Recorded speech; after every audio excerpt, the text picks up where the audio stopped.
O God, may your spirit and guidance be in us as we work for the benefit of all our people, for peace and justice in our land, and for the constant recognition of the dignity and aspirations of those whom we serve. Amen.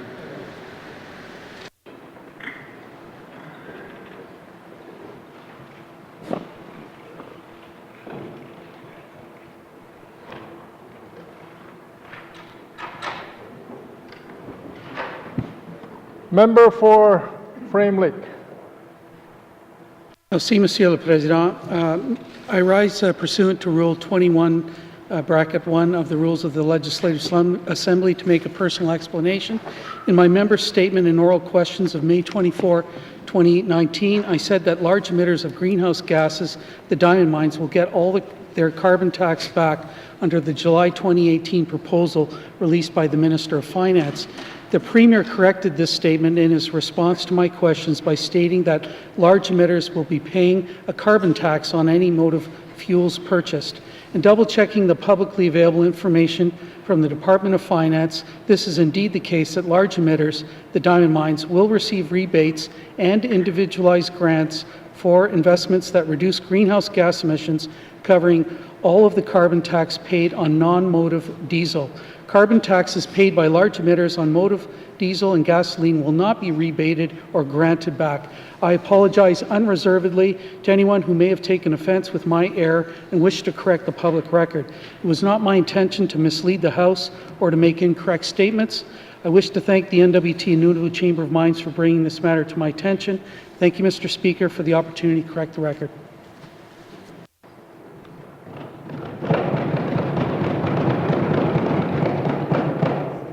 Massey.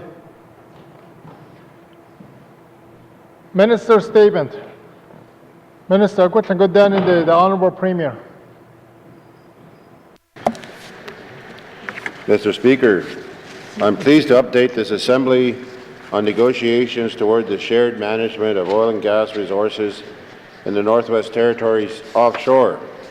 Mr. Speaker, beginning in the late 1980s, the Government of Canada committed to negotiating a Government of the Northwest Territories role in the management of oil and gas in the Northwest Territories offshore.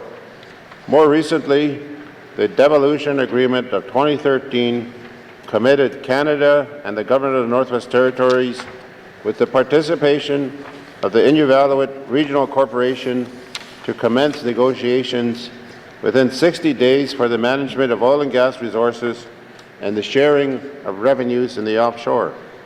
Suffice it to say, the N.W.T. has been waiting a long time, more than a generation, for these negotiations to start. Despite previous commitments for negotiations, in 2016, Canada's unilateral federal moratorium on offshore oil and gas activity was imposed without any consultation. This action underscored the importance of the Government of the Northwest Territories seizing a role in decisions about Northwest Territories offshore oil and gas resources. Mr. Speaker, the shared management regime that will result from these negotiations will ensure that decisions about offshore oil and gas are no longer made unilaterally. It will ensure that unilateral decisions like the one made in 2016 become a thing of the past. The negotiation of the management of offshore oil and gas resources and the sharing of revenues will also ensure important decisions that directly impact the lives of Northwest Territories residents, will include Northwest Territories decision makers who have direct knowledge of northern circumstances. Offshore agreements elsewhere in Canada have ensured these decisions are no longer driven solely by federal politics. These negotiations will provide the jurisdictional authority for the Northwest Territories to have a say in how and when offshore development will occur. Mr. Speaker, I am happy to report that earlier this year, all four parties, Canada, the Government of the Northwest Territories, the N.W.T. Regional Corporation, and the Government of Yukon, identified negotiators and readied themselves to begin negotiations. On April 12th to 14th, the first negotiating session occurred in Inuvik. Mr. Speaker, it is both significant and appropriate that negotiations began in Inuvik. Historically, Inuvik has been a service center for oil and gas activity in the Beaufort Sea. Many residents of Inuvik have a great deal of experience in the oil and gas sector and have also worked alongside industry to ensure that our Arctic coasts and waters aren't put at risk. They have experienced the benefits and borne the impacts, particularly as is the case now during periods of low activity. It is important to remember that oil and gas activity in the Northwest Territories offshore is not new. These activities have been occurring in the Beaufort offshore for more than 40 years. An offshore agreement is one of the final missing pieces from the complete devolution of province-like authority over natural resources. It will give us decision-making authority with respect to the offshore comparable to what our fellow Canadians in Nova Scotia and Newfoundland and Labrador have been enjoying for decades. Further that, these negotiations include the Inuvialuit Regional Corporation as a party at the table is certainly a first for this kind of negotiations in Canada.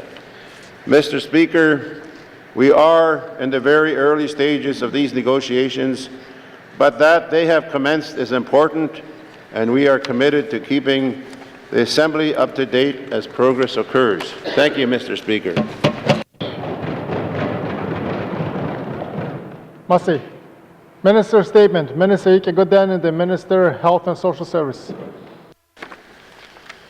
Mr. Speaker, I'd like to take this opportunity to recognize the World Health Organization's World No Tobacco Day, which is tomorrow on May 31st, 2019. This day provides us with an opportunity to acknowledge the efforts that the Government of the Northwest Territories is taking to promote the prevention of tobacco use and its cessation. This year's theme is Tobacco and Lung Health. Having a healthy set of lungs is vital for living a healthy and active lifestyle. Our lungs play a major role in our body's overall health. Exposure to tobacco, both in its primary and second-hand form, can result in multiple chronic disorders such as respiratory disease and lung cancer. Mr. Speaker, the smoking rate in the Northwest Territories continues to be higher than the national average. In 2018, the Northwest Territories smoking rate was 33%, while the national average was 16% in 2017. In the N.W.T, lung cancer is the third most common cancer diagnosed in men and women and is the leading cause of cancer death for both men and women. Nationwide efforts to prevent tobacco-related cancer are in full swing. The recently published COMPARE study, supported by the Canadian Cancer Society, is the most comprehensive, up-to-date study on the prevention of cancer and the first of its kind in Canada. This groundbreaking study predicts the current and future burden of cancer in Canada that will ultimately impact future cancer prevention decision-making. The COMPARE study, based on the 2015 data, found that smoking tobacco is the leading cause of cancer in Canada, with 32,700 new cancer cases per year due to smoking tobacco. If the trend continues, there will be a projected increase to 46,900 by 2042. The facts and figures don't lie, Mr. Speaker. Taking action to curb tobacco smoking is one of the greatest things that we can do as individuals, as communities, and as a government to promote healthy, active living in the Northwest Territories. The Department of Health and Social Services Strategic Plan 2017-2020, Caring for Our People, has made it its goal to support tobacco cessation through promotion and prevention efforts to reduce disparities. Mr. Speaker, I want to take the moment to reflect on the recent progress we have made towards our goal of creating a smoke-free society. In February of this year, the government proposed both Bill 41, the Tobacco and Vapor Products Control Act, and Bill 40, Smoking Control Reduction Act. We also continue to provide the N.W.T Quit Line, a 24-hour, 7-day-a-week confidential toll-free number providing N.W.T residents with support for quitting smoking. The Quit Line is a useful tool for those ready to quit smoking, but who need guidance and support to achieve their goal. We have developed additional resources to support N.W.T residents in their quit journeys.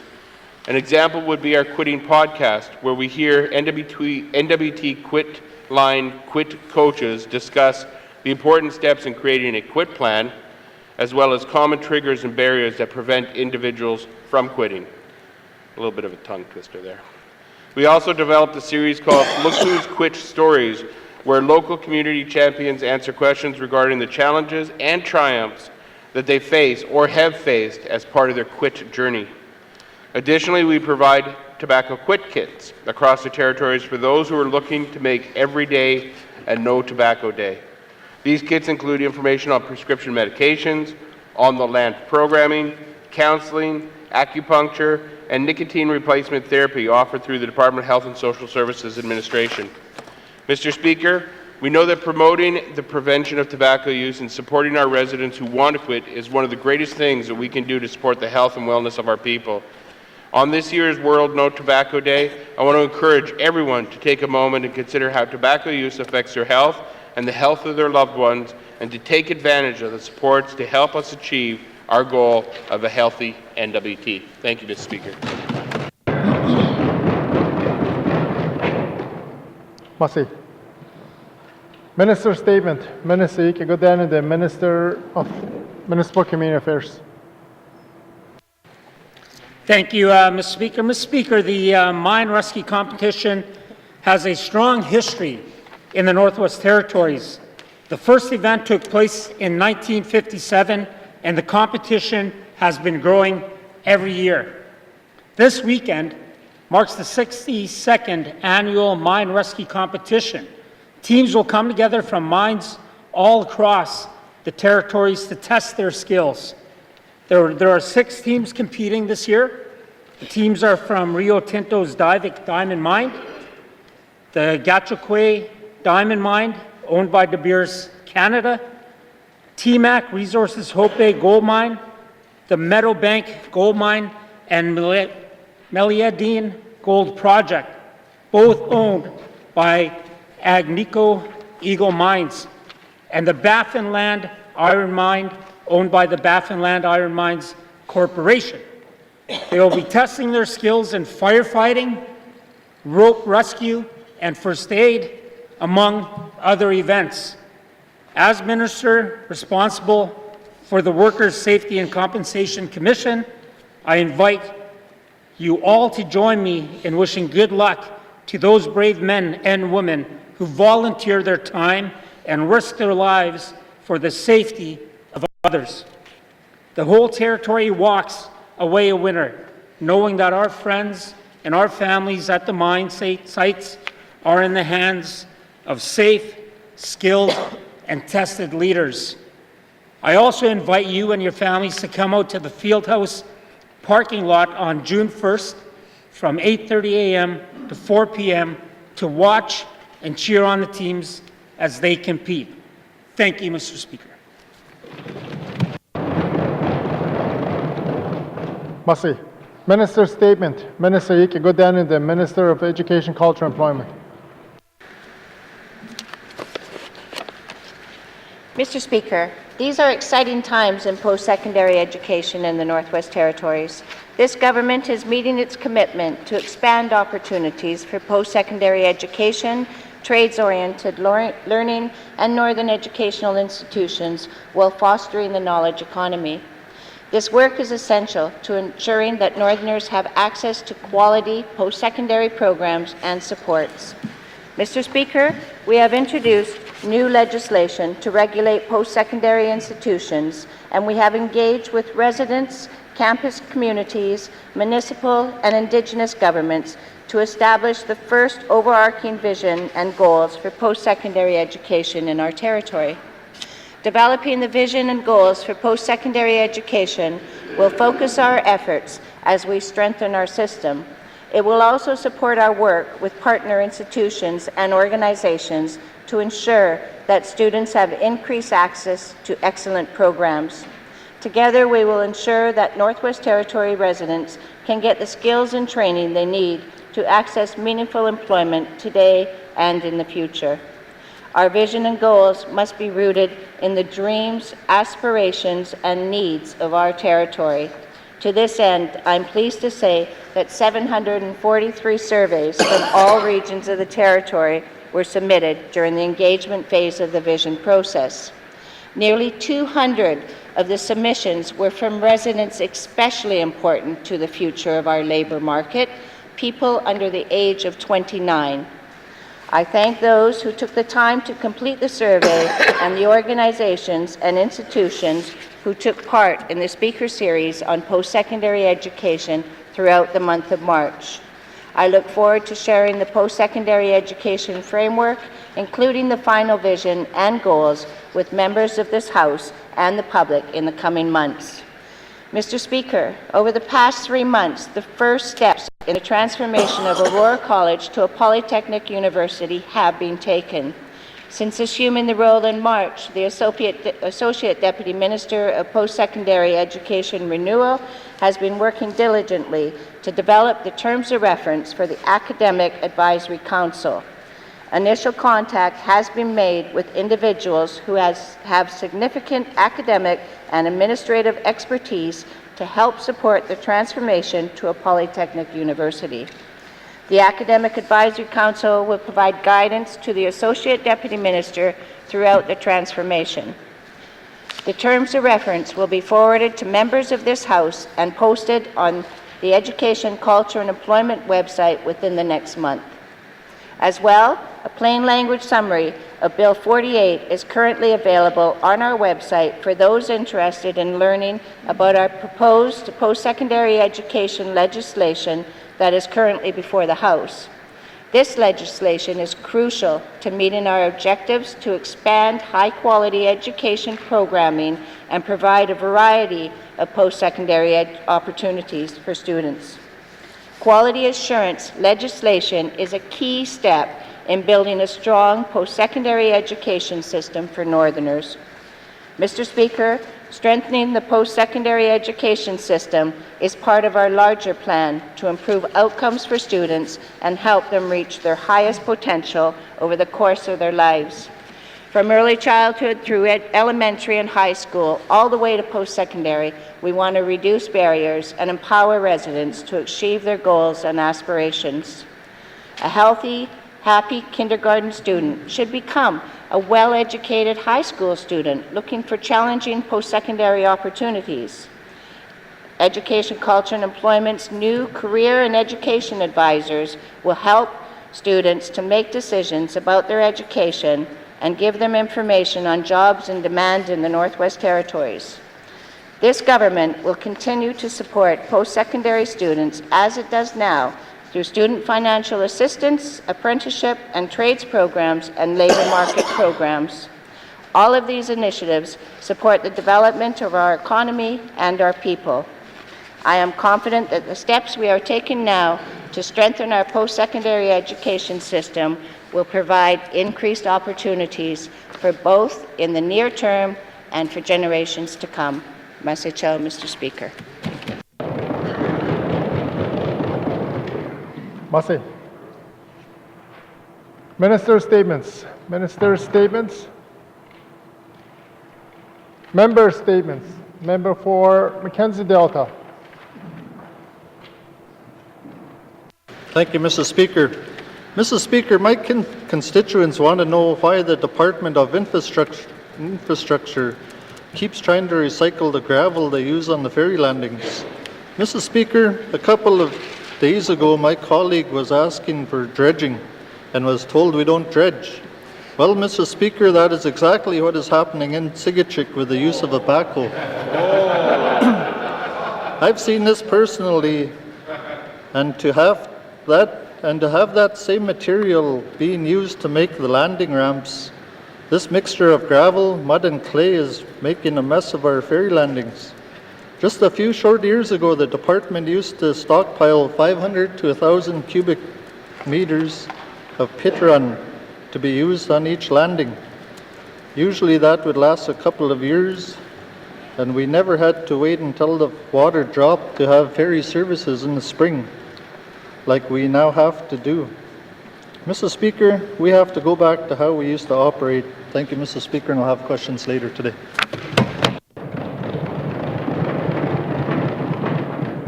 Massey. Member statement, Member Ike-Godin and the Member Kamlik. Thank you, Mr. Speaker. Mr. Speaker, I want to commend this government on its move towards eventually allowing for the privatization of cannabis sales, production, extraction, and purification. It's clear that the public wants to see entrepreneurs empowered to thrive and prosper, as they are no longer accepting of crown monopolies or the failed policies of prohibition that have made criminals out of our citizens for recreational use of a substance with substantially less harmful effects than alcohol, while empowering thugs, gangsters, bootleggers, and smugglers to exploit our youth and communities. However, it has been brought to the attention of regular members that even though there's been nearly 20 bids submitted for the tender to establish a retail cannabis store in the territory, this government has at the last minute extended the deadline for bids until June 30th, 2019, without explanation. Mr. Speaker, given this government's trepidation towards privatization when the cannabis legalization implementation bill was debated by this House, I wonder if the N.W.T actually wants to see the establishment of this market. Sudden changes to public tenders like this may not be noticed by the average member of the public, but has been noticed by investors, both those already invested in pursuing cannabis retail opportunities and those considering investing in other sectors of our territory's economy. The North must be, at all times, open for business. Northern companies and entrepreneurs have already put forward cash as part of the tender process, and they've covered their costs, both legal and for the registration and compliance of their prospective new ventures. Make no mistake, the regulatory requirements are still too onerous for my likings, but nevertheless, these entrepreneurs have provided everything required by this government to move forward. Mr. Speaker, this uncertainty is not good for business, the public, and most importantly, our economy that requires much-needed diversification and growth of private sector markets. Last-minute changes to the privatization scheme shake investor confidence and inhibit the realization of new economic activity. It is imperative that this government deliver on its promises of the privatization of retail cannabis and not put it off for a future government. Now is the time to invest in our economy and let the private sector lead. Thank you, Mr. Speaker. Massey. Member statement, Member Ike-Godin and the Member Decho.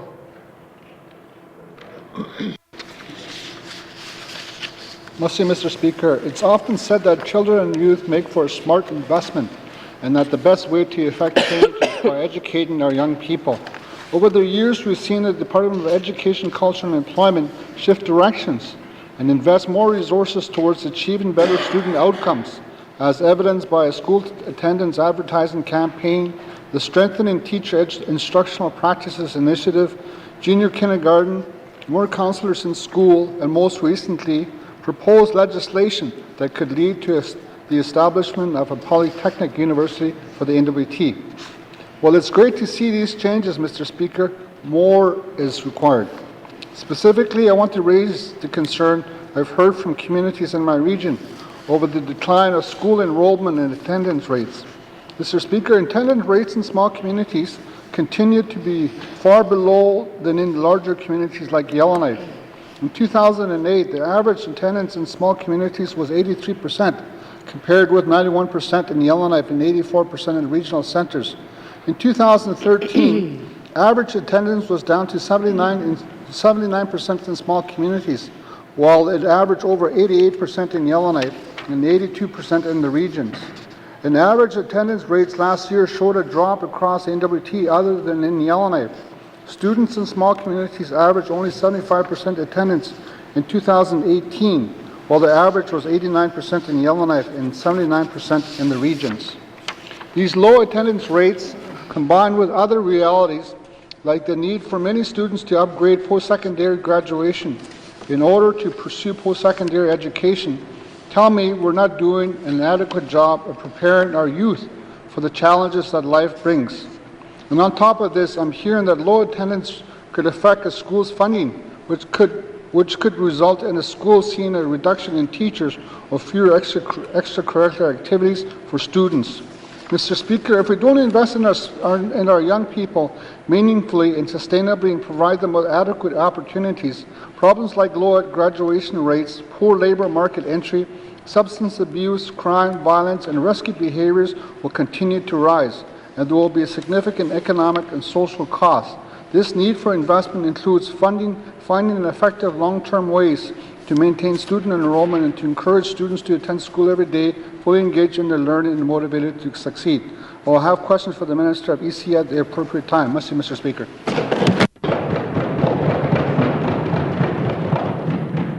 Merci. Member statement. Member Ike Godani, the member Yellowknife Centre. Merci, Mr. Speaker. Mr. Speaker, I rise today to offer my thanks to the Minister of Justice for the detail he provided yesterday on the programs offered to inmates at N.W.T. correctional facilities.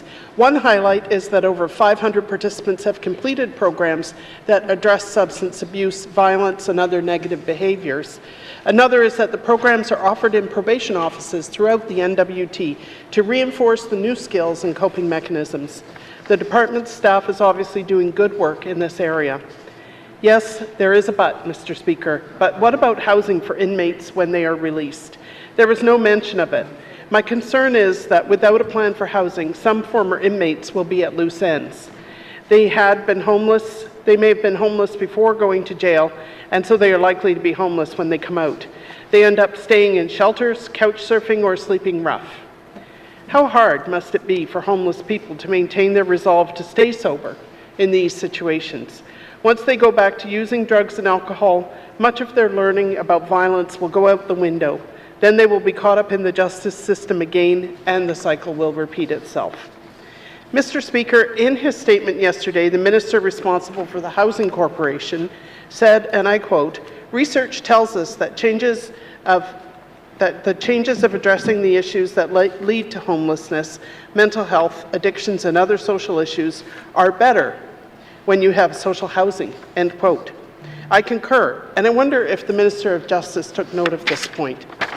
When the Standing Committee on Social Development visited the Nanaimo Correctional Centre 18 months ago, we met with inmates who were taking part in a unique program. Guthrie House offered a peer-led 12-step program to help inmates conquer their addictions that had contributed to criminal behavior. One feature of this program is that participants started looking for housing months before being released. They talked about how important housing was to their discharge plan. I also learned that some graduates of these programs stay in the South rather than coming back here because they don't want to be homeless. Mr. Speaker, the lesson for N.W.T. corrections is that people who are released from jail need to have housing in place. Discharging people to a couch perpetuates the chaos they have worked so hard to put behind them. And Mr. Speaker, I'm sorry, but I'm going to seek unanimous consent to conclude my statement. Thank you. Merci. Member statements on Canada at Sadzasu, Tone Carry, and Ami Canimule. What to get anyone? Member Yellowknife Centre Sadzanogi, on a data. Merci, colleagues. Merci, Mr. Speaker. Mr. Speaker, if we truly want to benefit from the investment we are making in programming and reduce the chances of people returning to jail, former inmates need a stable place to live. I will have questions for the Minister of Justice. Merci.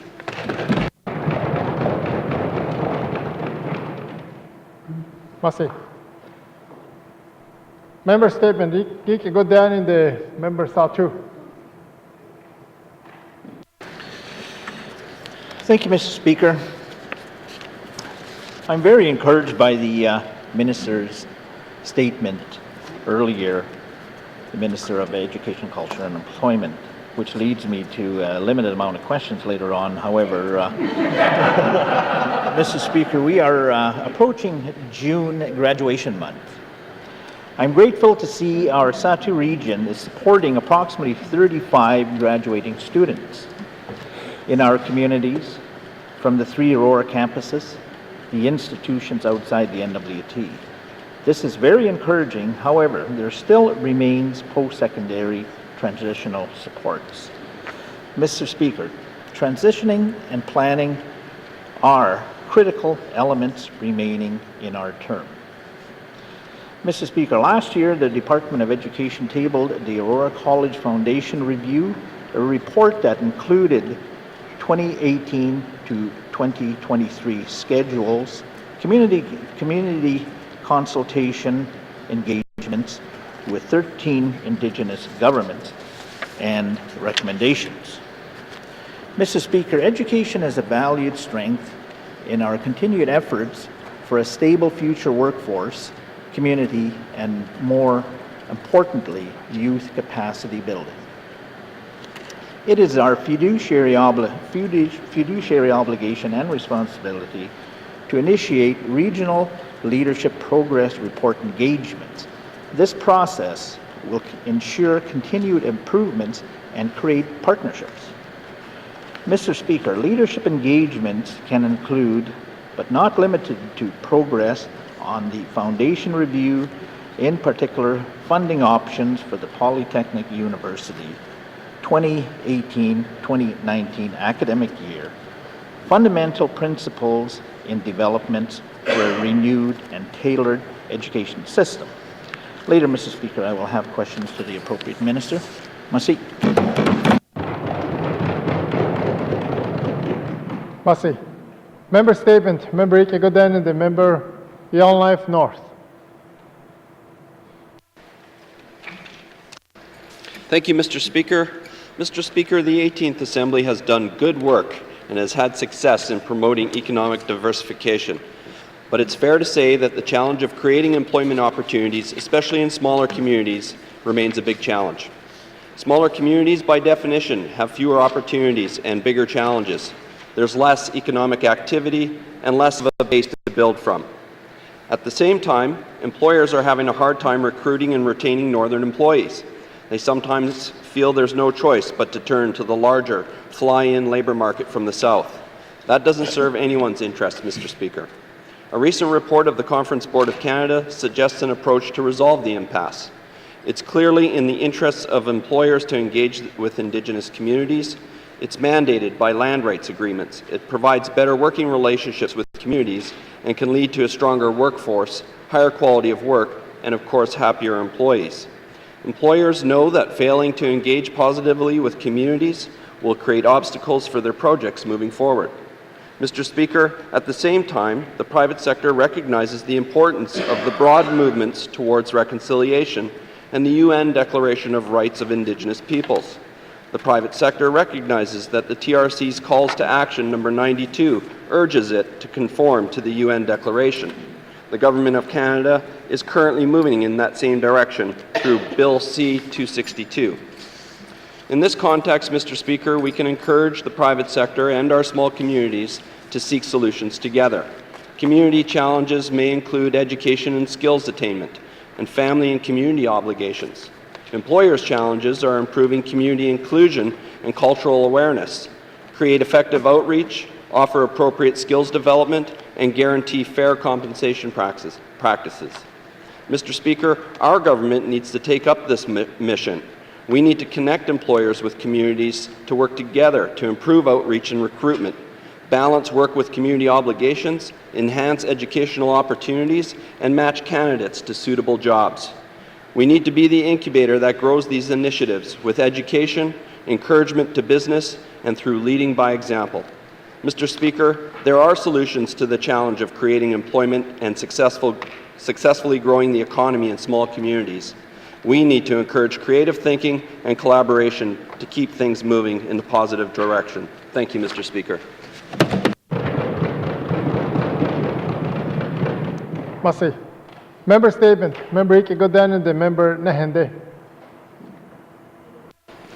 Thank you, Mr. Speaker. Mr. Speaker, the Department of Infrastructure in Fort Simpson region should be commended for their work that they are doing to build capacity of residents in Nehende. They are hiring local residents and providing the requisite training to retain the skills, knowledge, and ability to do the job competently. Mr. Speaker, I've personally heard positive feedback from community members and visitors alike of the exceptional service done by these young people. A prime example of this is the following the Fort Simpson residents who were hired as deckhands on the MV Lafferty in 2017. Ivor Norwegian, Cindy Etta, and Travis Hanna. I've had the pleasure of watching them work and interact with passengers on various trips across the yard.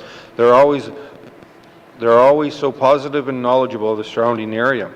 It is my understanding these employees continue to work with the department throughout the winter and are receiving training on the ground-penetrating radar, ice measuring equipment, facilitated by sensors and software. The training, along with experience gained through auger flooding and use of the new ice spraying equipment throughout the season, will continue to benefit the community of Fort Simpson in the years to come.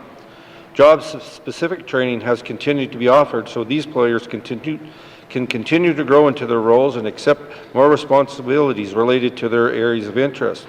Opportunities for growth will include small vessel machinery operators, boat captain, as well as various other marine certification, depending on each individual interest. I'm happy to say these 3 individuals are back to work on the Lafferty using the knowledge they gain. Mr. Speaker, it is important to recognize these efforts by the Fort Simpson Regional Office to build local capacity, train a younger generation to succeed in a dynamic working environment with the necessary skills will ensure the efficient operation of the department's operation for a year to come. In closing, I'd like to thank the department for being forward-thinking in this area of development. Thank you, Mr. Speaker. Merci. Member statement. Member Ike Goodman and the member Nanakput. Thank you, Mr. Speaker. Mr. Speaker, my first statement on the floor in this House in 2015 was on the United Nations Declaration of Rights of Indigenous Peoples. Mr. Speaker, the Northwest Territories was the first jurisdiction in Canada to support UNDRIP and continues to do so today, which I'm very pleased. Mr. Speaker, also the Government of Canada has now signed on to this agreement. Mr. Speaker, given the importance of the Arctic coast and seas to Inuit people, culturally, historically, and economically for sustenance, it is essential that Inuit are engaged in any development of laws or regulations for Arctic coastal waterways. Mr. Speaker, Canada should be engaging with Inuit in the Northwest Territories and Nunavut on any work done in the Northwest Passage under UNCLOS or United Nations Convention of the Law of the Sea following the UNDRIP principles. There should be a culture shift in Ottawa. Mr. Speaker, Indigenous peoples are not a liberal conservative issue, nor a NDP PPC issue, and we should have consistent engagement from Ottawa on issues that impact our way of life, regardless of who is in power.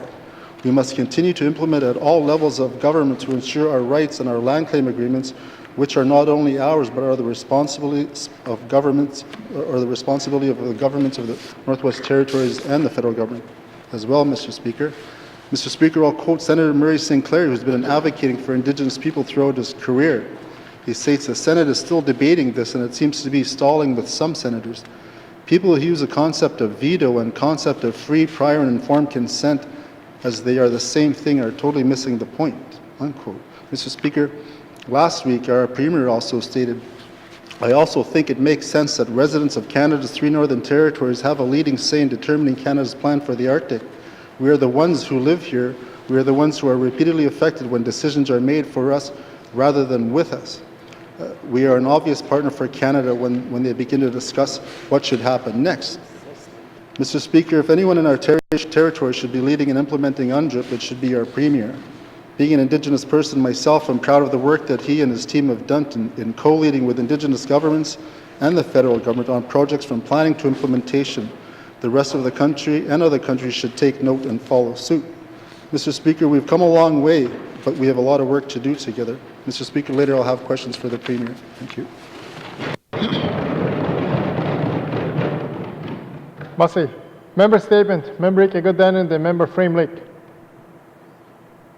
Merci, Monsieur le Président. My educational background includes a planning degree, and that's what brought me to the Northwest Territories on December 15th, 1985, to become the land use planning coordinator for the Dene Nation. I had the privilege of working directly with some great Northerners, including David Krutko, George Barnaby, Gina Bea, Violet Kamsel-Blondin, Raymond Jones, and Michael Nadley. I've maintained a keen interest in land use planning and looked over the document Finding Common Ground, tabled in the House a couple of days ago by the Minister of Lands. The Tlicho government completed a detailed land use plan for their own lands in 2013, and is very well done. The Tlicho Land Claims and Self-Government Agreement provides for land use planning on other lands within the Wekajee management area that are not owned by the Tlicho government. Section 22.5.1 states, quote, "The government may establish a mechanism for the preparation, approval, and implementation of a land use plan that applies to all parts of Wekajee other than Tlicho lands, national parks, and lands in a community." Section 22.5.3 says, quote, "The parties may by establishment or may by agreement establish a land use planning body and a mechanism for the preparation, approval, and implementation of a land use plan that applies to all Wekajee other than national parks," end of quote. The N.W.T. Department of Lands, Tlicho Department of Culture and Lands Protection, and the Department of Crown Indigenous Relations and Northern Affairs Canada agreed to work together to design, cost, and develop a terms of reference to implement a land use planning approach for the public lands in Wekajee. As a part of this collaboration, the parties are proceeding on a government-to-government basis to establish a joint planning office in Betchako and to carry out a land use planning process for Wekajee. This House approved a contribution of $726,000 towards this effort in 2019-20. It is my understanding that a committee is being established to develop their land use plan and that it will be legally binding. The Deputy Minister of Lands confirmed this in Committee of the Whole on March 7, 2019, when he said, quote, "At the end of the day, it will be a legally binding, signed off by the Tlicho government, the government of the Northwest Territories, and the federal government will sign it, and it will be a legal document. As to legislation, I'll have to check back to you on exactly what to see that going forward," end of quote. I'm still waiting for that response, and we'll have some questions for later today for the Minister of Lands. Merci, Mr. Speaker. Merci. Member statement. Member Ike Gooden and the member Hay River North. Thank you, Mr. Speaker. Mr. Speaker, as we all know, the highway between High Level and Enterprise was closed 2 days ago because of a fire near Steen River, and the only rail line into the territory has been shut down for a week because of the fire by High Level. Many of my constituents, myself included, are concerned about the situation, and I want to bring those concerns to this House so that the government knows that even though the source of the problem is in Alberta, that highway is a lifeline for the entire territory, and this issue has consequences for all of our residents. If this closure goes on for any length of time, it will begin to have an effect on the cost of living. The vast majority of goods that come into the N.W.T. come right up that stretch of highway. It's about 1,100 kilometers from Edmonton to Hay River through Alberta. The alternate route through BC is almost 1,900 kilometers. And while it's a scenic drive, it basically doubles the driving time, which means doubling the cost of shipping, leading to higher prices on nearly everything. It's also going to be a hit for small businesses who will have to absorb the cost of those increases, at least in the short term, and who may not be able to work and generate income if there's a disruption in the supply chain. That's the last thing we need in this economy. Every day that highway is closed also cuts into our tourist season, which in the South Slave isn't that long, so every single day is important. The economic effects won't just be limited to the South Slave or even to just communities on the highway system. All the fuel that MTS ships into the communities up the Mackenzie and in the Arctic is transported to the terminal in Hay River by rail. These fires have the potential to once again delay the marine resupply, or at the very least, cause the cost of shipping to rise. Mr. Speaker, this isn't just an economic issue, it's a serious public safety issue as well. Conditions in the South Slave are dry, and the fire danger is high or extreme in every community. We're only a 3-hour drive from High Level, and half that to Steen River. If the worst happens and the residents of Hay River need to evacuate, that highway closure means one of our main routes, really our primary route out of town, is cut off. I've spoken with the town of Hay River, and I'm happy to hear that they're convening a meeting of the Community Emergency Management Committee tomorrow to figure out how they're going to address this issue. I'll have questions for our minister to find out what the N.W.T. is doing to deal with the situation. Thank you, Mr. Speaker. Merci. Member statement. Member Ike Gooden and the member Tuna de Wolade. Mr. Speaker. Mr. Speaker, I'm making a member statement on some of the work that we're doing in Committee of the Whole last Tuesday.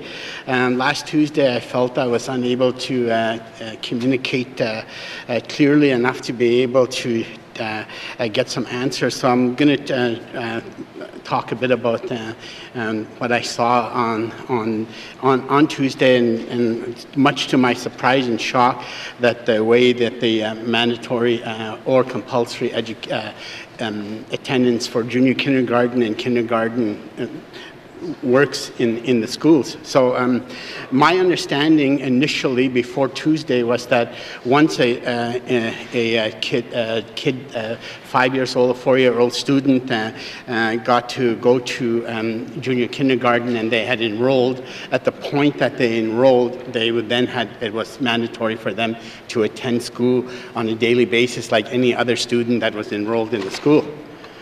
My understanding from the committee, the whole meeting that we had, was that students can come and go as they please, whether they are enrolled or not.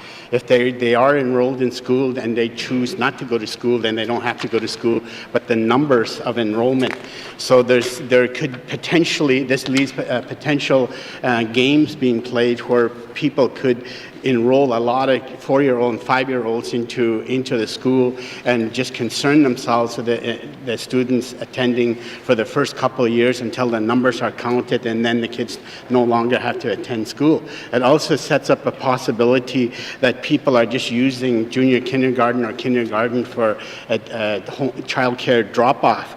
So I became a bit concerned about that and started to think about all of the possibilities of why on our education development instrument, how all of the time then we were working on the numbers, and the numbers were increasing, the vulnerabilities were increasing for the junior kindergarten and kindergarten students.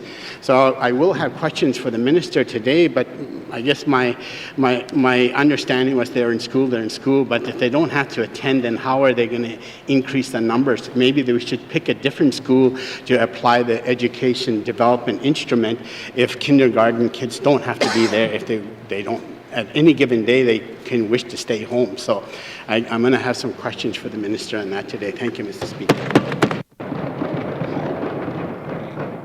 Masi.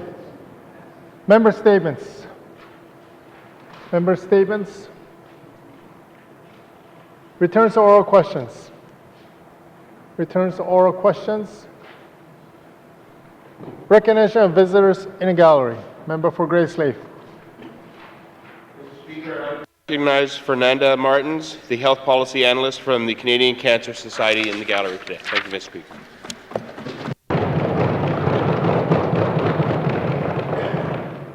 Masi. Hachunga Tsagoyandigi Kihuzami Kigodaninde.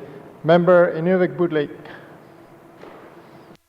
Thank you, Mr. Speaker. Mr. Speaker, it's a pleasure for me to welcome to the House and to the North, Mr. Michael Roberts, who's an author and a motivational speaker.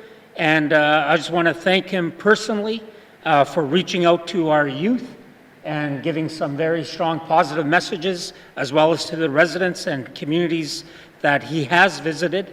And we do welcome him back up in the future. And at this time, I'd also like to thank the RCMP and the supportive staff for accompanying Mr. Roberts and getting him into our community. So, Masicho, thank you. Masi. Recognition of visitors in gallery. Member for Yellowknife North.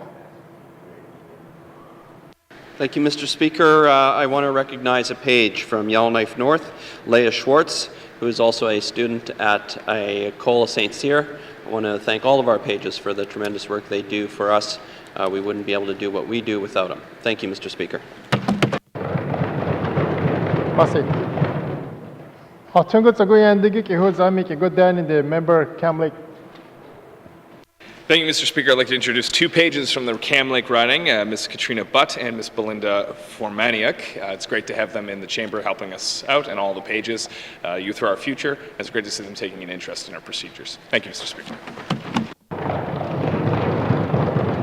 Masi. Recognition of visitors in gallery. Member for Thabacha. Thank you, Mr. Speaker. I'd like to recognize two pages from Thabacha.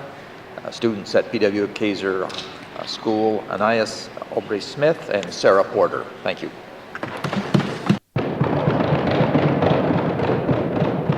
Masi.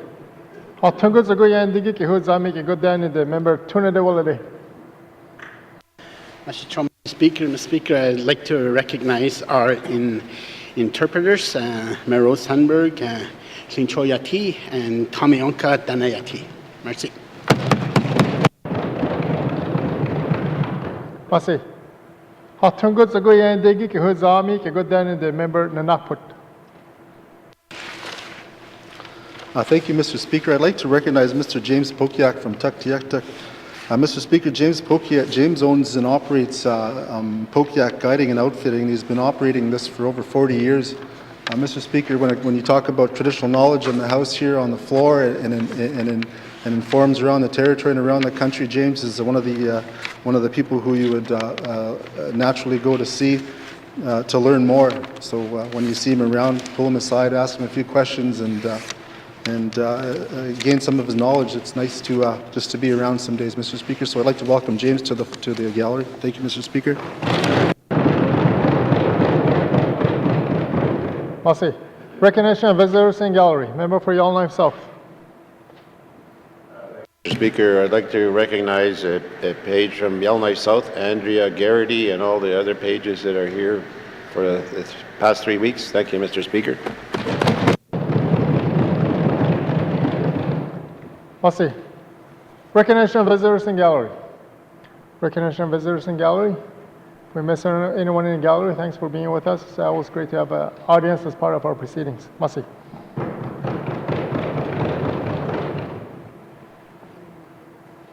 Acknowledgments. Member for Yellowknife Centre. Merci, Mr. Speaker. Mr. Speaker, I rise today to acknowledge the achievements of Patrick Clancy, recipient of the 2019 N.W.T. Outstanding Volunteer Award in the Elders category.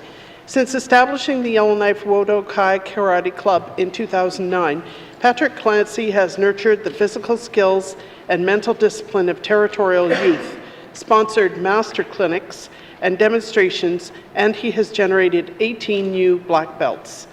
He spends more than 400 hours of volunteer work per year to make the N.W.T. Karate scene a center of national excellence and youth achievement. Congratulations and thanks go out to Patrick Clancy. Merci.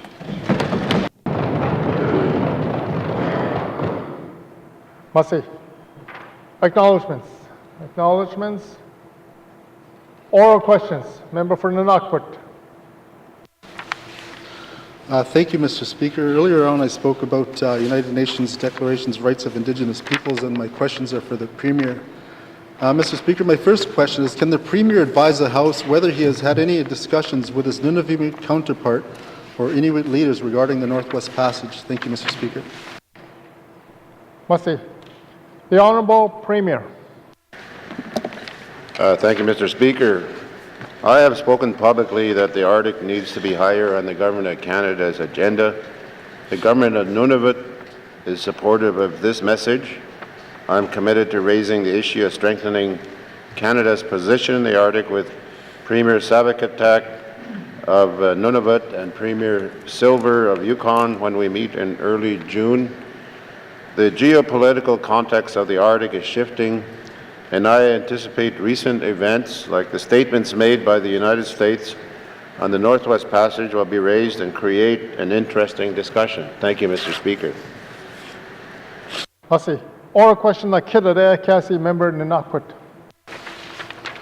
Yeah, thank you, Mr. Speaker. I appreciate the response. Mr. Speaker, can the Premier advise if he's had any discussions with the Prime Minister on how he plans to involve the Northwest Territories in any discussions moving forward regarding the Northwest Passage? Thank you, Mr. Speaker. Merci. The Honourable Premier. Thank you, Mr. Speaker. I had called for a national debate on the future of the Arctic a year ago, but I have not yet had any direct discussions with the Prime Minister on this issue, though I have been clear in my statements in this legislature and publicly that I think Canada needs to take steps to strengthen its position in the Arctic. Thank you, Mr. Speaker. Merci. Oral question, Tadade, Cassie, member Nanakput. Thank you, Mr. Speaker. Forum's always welcome to that. Mr. Speaker, my final question to the Premier is, would the Premier be willing to include a question to party leaders on how they will engage the Government of Northwest Territories regarding the Northwest Passage should they form government during the next federal election? Thank you, Mr. Speaker. Merci. The Honourable Premier. Thank you, Mr. Speaker. All of the major federal political parties should have platform positions on how to strengthen Canada's position in the Arctic. I am working to raise the profile of the Arctic and will look at many opportunities, including letters to the political party leaders, to get this issue the attention it deserves in the upcoming federal election. And I should point out that 4 years ago, we wrote letters to all of the political parties and their leaders, and we had very good detailed responses to the questions that we raised, so it's certainly a good way to getting attention during the federal elections. Thank you, Mr. Speaker. Merci. Oral question, the member, Hay River North. Thank you, Mr. Speaker. I have some questions for the Minister of Infrastructure, but they might be better suited to the Minister of ENR, but I've been assured by his staff that the Minister of Infrastructure can answer at least part of these questions. It's about the highway closure on Highway 35 in Alberta. Now, there's a concern that Highway 35 leads out of Alberta, and there's really not a lot of a lot of Alberta infrastructure north of that highway. But for us in the territory, that highway is very important.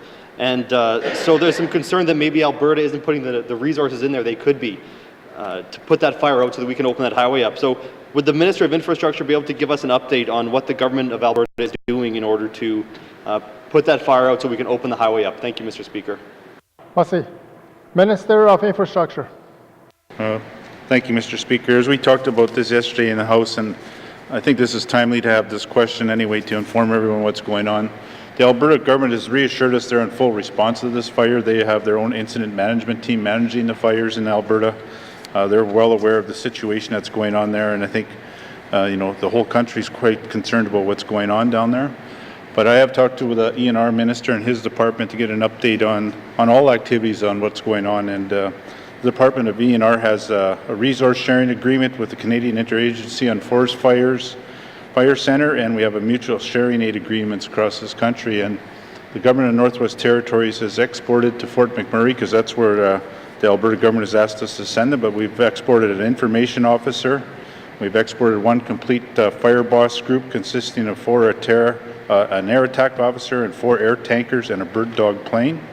And ENR is also committed at this time to offer 4 crews, which would be up to 20 firefighters, which are going to be available starting Monday, June 3rd, with the expectation that every 2 weeks we would be rotating out the firefighters. Thank you, Mr. Speaker.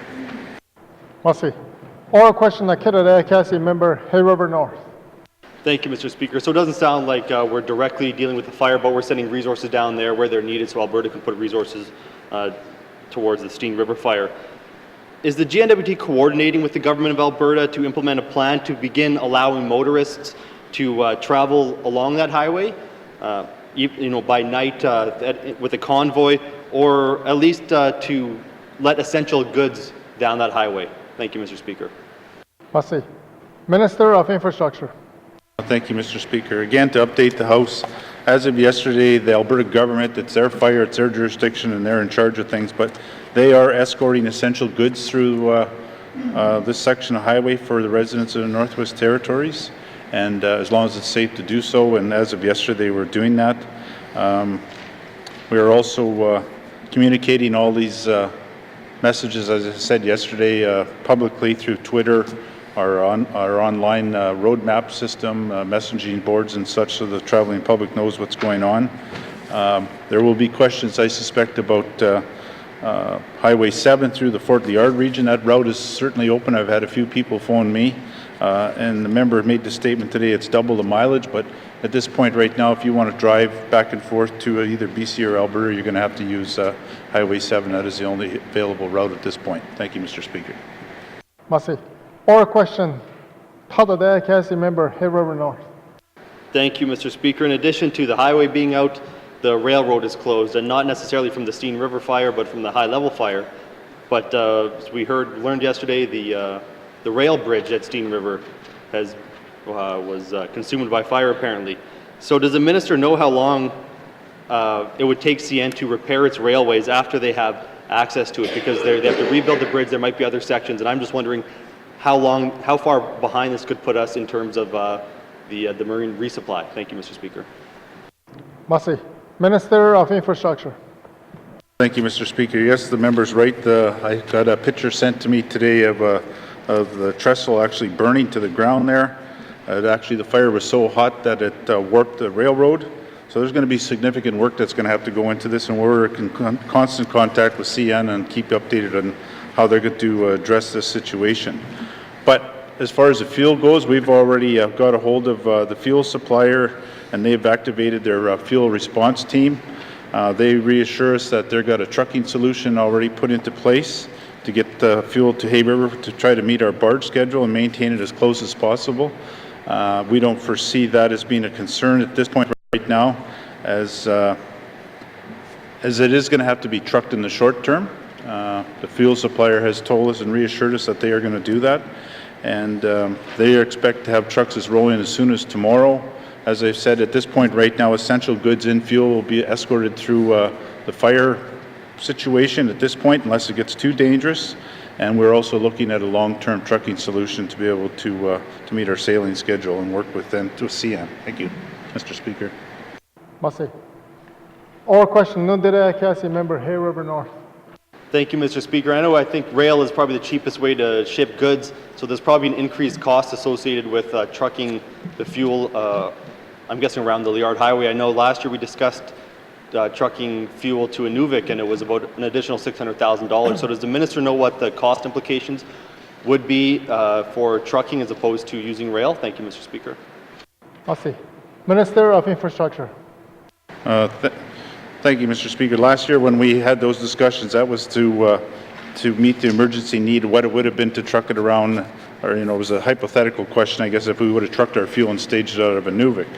This situation with delivery of fuel to the Hay River Port, I'm going to have to check with our procurement people and see where the delivery of fuel is actually supposed to be. It may be, this extra cost might be burdened by the government of Northwest Territories. It might actually be on the supplier of the fuel. So I'll have to get that information and get that back to the member. Thank you, Mr. Speaker.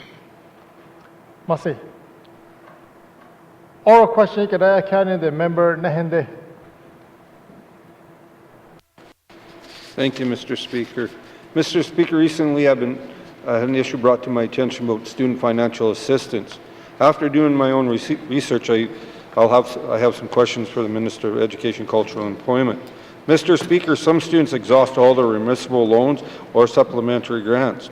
They end up needing to access student loans, which needs to be paid back. And speaking with students, they don't have any issue with that. However, there seems to be a roadblock in the way. It's called the assessment of the student's income. I had one student, after getting reassessed, only get $120 per month. This did not help the student, so the person had to reach out to me for help. Mr. Speaker, can the minister advise us why we need to do an assessment of the student's income if a student loan is what they are asking for? Thank you, Mr. Speaker. Massey. Minister of Education, Culture and Employment. Thank you, Mr. Speaker. So I do have to start by saying that we have one of the best student financial supports in the country. I know I've accessed student loans from other provinces, and supplementary programming for Indigenous people wasn't an option, so I do have to start with that. The other thing is that student financial assistance isn't a basic right. It's a privilege, actually, and so we don't. The student financial assistance isn't meant to provide unlimited financing to everybody in the world to access. It's actually meant to supplement income and actually support people. So it is income tested. We can't just give it to everyone that needs it. We just don't have that kind of money in our fiscal budget. So it is based on a needs assessment, determining how much the student would need. Thank you, Mr. Speaker. Massey. Oral question, Lakita Cassie, member Nahende. Thank you, Mr. Speaker. I don't think anywhere in my comments did I say anything about how bad our system was. Our system is one of the best in the Northwest or in Canada. So let's get that straight. I understand that system. It works well. However, it's about a student loan that they have to pay back. It's right in there and says how much you get. You get a maximum of this, so all of a sudden the student is put in a spot. We're talking about Northerners. And when we talk about income assistance and assessments and that, we're having struggles. Mr. Speaker, to streamline the process, can the department have a monthly amount students can access and loads instead of having the assessment process done? Thank you, Mr. Speaker. Passé. Minister of Education, Culture, and Employment. Thank you, Mr. Speaker. As stated before, at this point, it isn't just a monthly amount that anyone can access. It is based on the needs. So we do an assessment. And I think at this point we'll be staying at that because we just don't have the money to support everybody to do everything. And I think that it should be income tested. I think that if people can afford, then they should help supplement. It's, like I said, it's something that we try to supplement, but we have to make sure the money goes across as many people as possible. Thank you, Mr. Speaker. Oral question. Tada Daya Kasi member Nehende. Thank you, Mr. Speaker. I guess we should just tell our students to quit going to school or go down south and then just don't come back, because that's what some of the students are saying, is that they cannot afford what we're getting with this assessment. When we do these assessments, as I said, I had a student that got $120. It's not that she has an elaborate rent or anything like that. It's not because she's eating 5-star meals. This is what her struggle was. She was looking at about $850, then it went down to $120. So this is the problem. If the department is going to do calculation, then a minimum amount needs to be identified in the policy so students are aware of this and don't plan on things that will not be available to them. Will the minister direct the department to add this information to the policy or website? Thank you, Mr. Speaker. Passé. Minister of Education, Culture, and Employment. Thank you, Mr. Speaker. Yes, we'll absolutely look at our policy and add the minimum amount because in some cases it might, people might even qualify. And so if we don't have that in, we should have that in. So I will commit to actually having that information in our policy. Thank you, Mr. Speaker. Oral question. Nundere Kasi member Nehende. Thank you, Mr. Speaker, and appreciate the minister's commitment on that. During my research, I noticed that Form F has to be filled out each time a student applies for SFA. Can the minister explain why this is to be done? And when it's once done, shouldn't it be good enough? I mean, their status is not going to change. So can the minister explain that? Thank you, Mr. Speaker. Minister of Education, Culture, and Employment.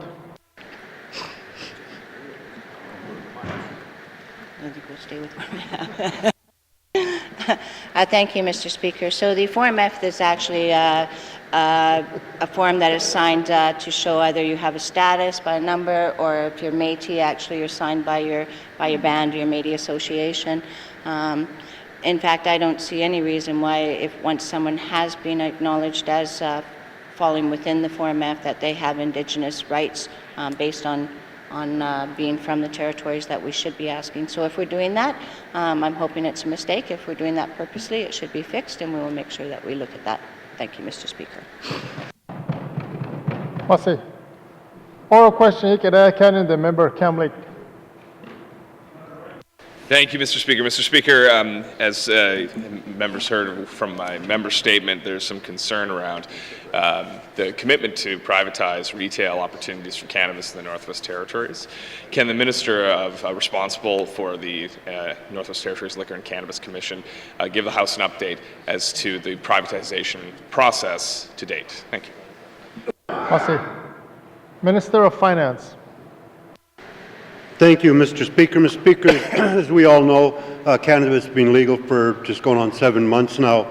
We did make a commitment that we were going to look at privatizing the sale of cannabis. It is a very long, lengthy process, and we make those that are interested aware of that. Member is correct in his member statement before. I think he mentioned the date May 29th. That has been extended to June 30th. Part of that is at their request because there was a criminal record check that was required. And rather than sticking to a hard date and possibly eliminating some that might be potential retailers, we thought we'd extend the date and give them that opportunity to get that work done. So it is a lengthy process. Those that applied are made aware of that. They understand that. and it's something that we're going to commit that we're going to do this right and make sure we have the proper people out there that would be retailers for cannabis. Thank you, Mr. Speaker. Merci. Oral question, Member Kamlik. Thank you, Mr. Speaker. Mr. Speaker, the explanation is greatly appreciated. And again, sometimes investors are looking at these changes and don't quite understand them. So I appreciate the minister coming forward with that information. Approximately, to my knowledge, there's around 20 applications in. How many retail opportunities is the N.W.T considering through their assessment so far? Are we looking at, a store in multiple stores in Yellowknife? Are we looking at single stores in Inuvik where they do not have a cannabis retail outlet? Can the minister provide any content to that point? Thank you. Merci. Minister of Finance. Thank you, Mr. Speaker. Mr. Speaker, as Department of Finance, I don't believe we have a set number of the amount of stores that we might allow in each district or each community. We would work closely with the municipal governments. Obviously, they would have a very important say as to how many these outlets they might want to have in their communities. So we would work with them and see if we can come up with an agreeable solution. So again, it's not one that we're going to decide. We're going to make the decision and it's final. We'll work with those that would be directly impacted by the number of retailers in their community. Thank you, Mr. Speaker. Oral question, Member Kamlik. Thank you, Mr. Speaker. And I know that the Yellowknife City Council, for example, has had some debate around how this is going to operate. So it's good to hear the minister is working directly with distributors. There's been some movement on the production side in Canada of cannabis in Canada, with a number of boutique cannabis strains being approved by Health Canada and et cetera. Is the N.W.T Cannabis Commission considering expanding its inventory and bringing more strains and entering into more supply agreements so we can diversify our product base and give more consumers more choice? Thank you. Merci. Minister of Finance. Thank you, Mr. Speaker. Mr. Speaker, it is something that we would consider if the consumers are looking for a particular type of product, or if there's a particular type of product that is more popular than others, then obviously I think the Commission would look at having that readily available. And so again, it's a new process. We've been going through it for a while now. We ran into some issues at the start with supply. Those issues seem to have been resolved, and we're starting to move forward. And just for the record, I think we've had about $1.7 million in sales so far. 1.6, I believe, in sales so far. So again, as consumer demands and consumer choices, we will work and try and make sure we have those types of products available for consumers that are interested. Thank you, Mr. Speaker. Merci. Oral question, Member Kamlik. Thank you, Mr. Speaker, and I assume once we have these private retail stores, we'll get a better sense of the consumer base out there. Many people have commented to me on the somewhat absurd situation where we will have private cannabis stores before we have private liquor retail stores. Is the department willing to consider the example they're setting by privatizing cannabis retail to extend that to alcohol? Thank you. Merci. Minister of Finance. Not at the moment, Mr. Speaker. We have our liquor retailers in each region, and I think I'd be a little hesitant again. I'd be a little hesitant in having expanding the number of liquor stores and making liquor a little more available to those that are feeling the effects of it. So again, we may need to do a review of the whole operation. I think that's one that we can provide some advice to the incoming government to the 19th, maybe start some of the work now, and doing a review of the overall liquor and cannabis distribution in the Northwest Territories. But at the moment, we're not looking at opening a private retailer for liquor more than we need to. Thank you, Mr. Speaker. Merci. Oral question, the member Yellowknife Centre. Merci, Mr. Speaker. Mr. Speaker, my questions are for the Minister of Justice. I know the Minister is aware of the Guthrie House therapeutic community in Nanaimo, and his officials are working to set up a similar program at the South Slave Correctional Centre. Can the minister tell us whether the program in the South Slave will assist inmates to find housing on their release? Thank you. Minister of Justice. Thank you, Mr. Speaker. The reintegration of inmates back into society, of course, is a very important part of the correctional system, and I also had the opportunity to go to Guthrie House. Currently, there is no transitional housing specific to individuals. We could look at that, but there is a housing shortage throughout the Northwest Territories, and I don't know where this would be in our priorities, but we do realize the importance of reintegrating those who are incarcerated back into society. Thank you. Merci. Oral question, Nakita Cassie, member, Yellowknife Centre. Thank you, Mr. Speaker, and thank you to the Minister for that question. Are there any supports in place now that would assist inmates to find housing on their release? Thank you. Merci. Minister of Justice. Yes, Mr. Speaker, institutional case managers and community probation officers work with other government departments to assist an inmate in navigating and accessing community resources and housing upon the return to their communities. We are aware, of course, is that there are housing shortages throughout the Northwest Territories, and this is an important issue for inmates being reintegrated. Thank you. Merci. Oral question, Tatada Cassie, member, Yellowknife Centre.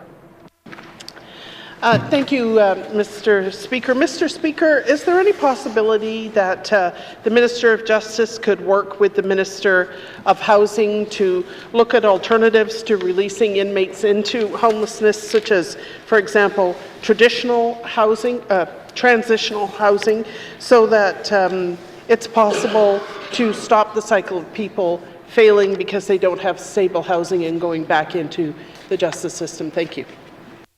Merci. Minister of Justice.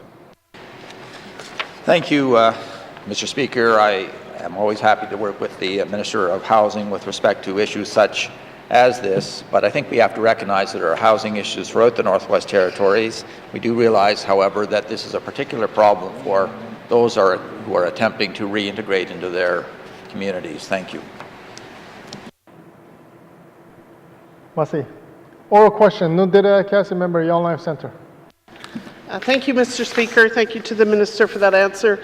I wonder if the Minister would start on a small scale and try a pilot project in which staff could assist inmates to find housing, maybe just in one community, in order to maintain the department's investment in their wellness. So I'm thinking in one of the communities where there is a correctional centre, that there be a pilot project and the minister gauge the results of ensuring that inmates have housing on their release, in order to see whether in fact that brings down rates of people going back into jails. Thank you.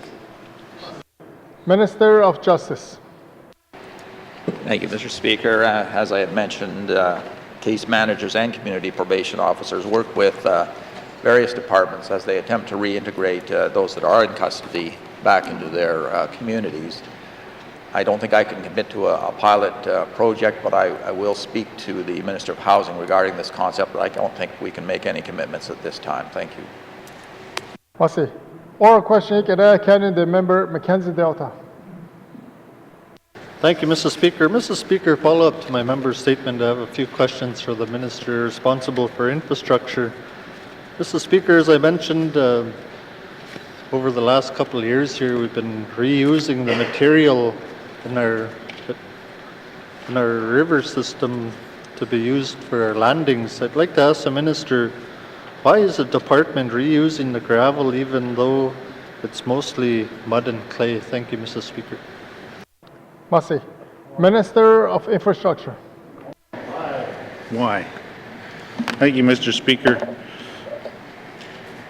So there's a couple things around this, and we've talked about the river levels in particularly the MLA's riding, how it's fluctuated, and it's in flooding and it's not flooding. We got low water. The gravel landings are closely monitored to keep an eye on this situation. But to update this House, so all members know, we have to be in compliance mostly with our water license use, which is given out by the Gwitchin Land and Water Board. So we have to comply by that license. That's the member's riding, that's his people, the GTC, their Land and Use Water Board, and we have to be in compliance with this. So we try to minimize the impact on the ferry landings, and we will continue to reuse the gravel as long as it's still good to use, and then when it's not, we will be replacing that. Thank you, Mr. Speaker. Merci. Oral question, Council Member Mackenzie Delta. Thank you, Mr. Speaker. Mr. Speaker, the Minister answered my next question, so I'll just move on to my third. Is the real reason why we're not using pit run on our ferry landings because we now have to pay for this material? Thank you, Mr. Speaker. Merci. Minister of Infrastructure. For everything. Yeah, we pay for everything. Thank you, Mr. Speaker. The department makes every effort to do what we can, and you know, if we got to reuse this gravel to save money, that's what we're doing, make sure we're not wasting our money. But like I said, we got to follow the provisions in the Land and Use Water Board's license. We're trying to minimize the effect on this. We've had questions last year around people that live around close to the ferry landing about the disturbances that are taking place there. We realize that people are making a living in that area, they're fishing in that area, and we have to minimize the use of gravel and reuse the gravel as much as we can and try to do the best we can to comply with our license. Thank you, Mr. Speaker. Merci. Oral question, Council Member Mackenzie Delta. Thank you, Mr. Speaker. Mr. Speaker, over the last couple of years here, my constituents in Sigachik are getting frustrated because we now have to wait for the water to drop like a matter of 2 to 3 days or more in some cases, Mr. Speaker, and that's because we don't have the material to build these landings like we did in the past. You know, when I used to be a heavy equipment operator, for an example, on the Fort McPherson landing, I've seen it where they've built out the landing about 100 to 150 meters, and that's just to get the operations going in the spring. So I know it could be done. Will the department go back to the practice we have always done, using the best quality gravel for ferry landings? Thank you, Mr. Speaker. Minister of Infrastructure. Thank you, Mr. Speaker. I'll have to find out exactly what spec of gravel we're using here, but I suspect it's probably the same stuff we're crushing and using at a lot of different locations around the ferry system. But another thing in our license through the Gwitchin Land Use Water Board is they told us to keep the gravel to a minimum, and that's part of our license. So that's one of the reasons that we ain't stockpiling gravel in that region. Thank you, Mr. Speaker. Merci. Oral question, Council Member Mackenzie Delta. Thank you, Mr. Speaker. Mr. Speaker, so now I'll probably have to go and deal with the communities to talk to the RRCs, which I know this was one of the concerns that came up there, you know, but we realize it's having an impact on our community residents, and will the department, if the Gwitchin Land and Water Board say it's okay to use this material, will they go back to that practice that we've always had? Thank you, Mr. Speaker. Merci. Minister of Infrastructure. Thank you, Mr. Speaker. I can certainly have a discussion with the department and find out the history of this. But as I've said in this House now, we're compliant with our water license. That's what we got to follow by.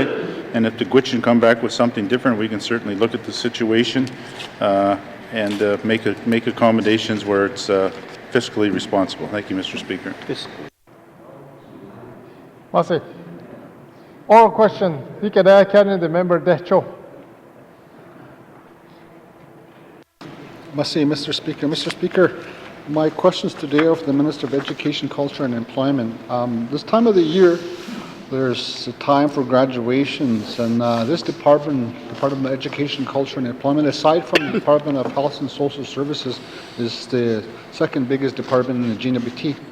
Can the Minister please inform us of the results of the various education initiatives undertaken over the past few years to renew our education system and motivate our students? Merci, Mr. Speaker. Merci. Minister of Education, Culture and Employment.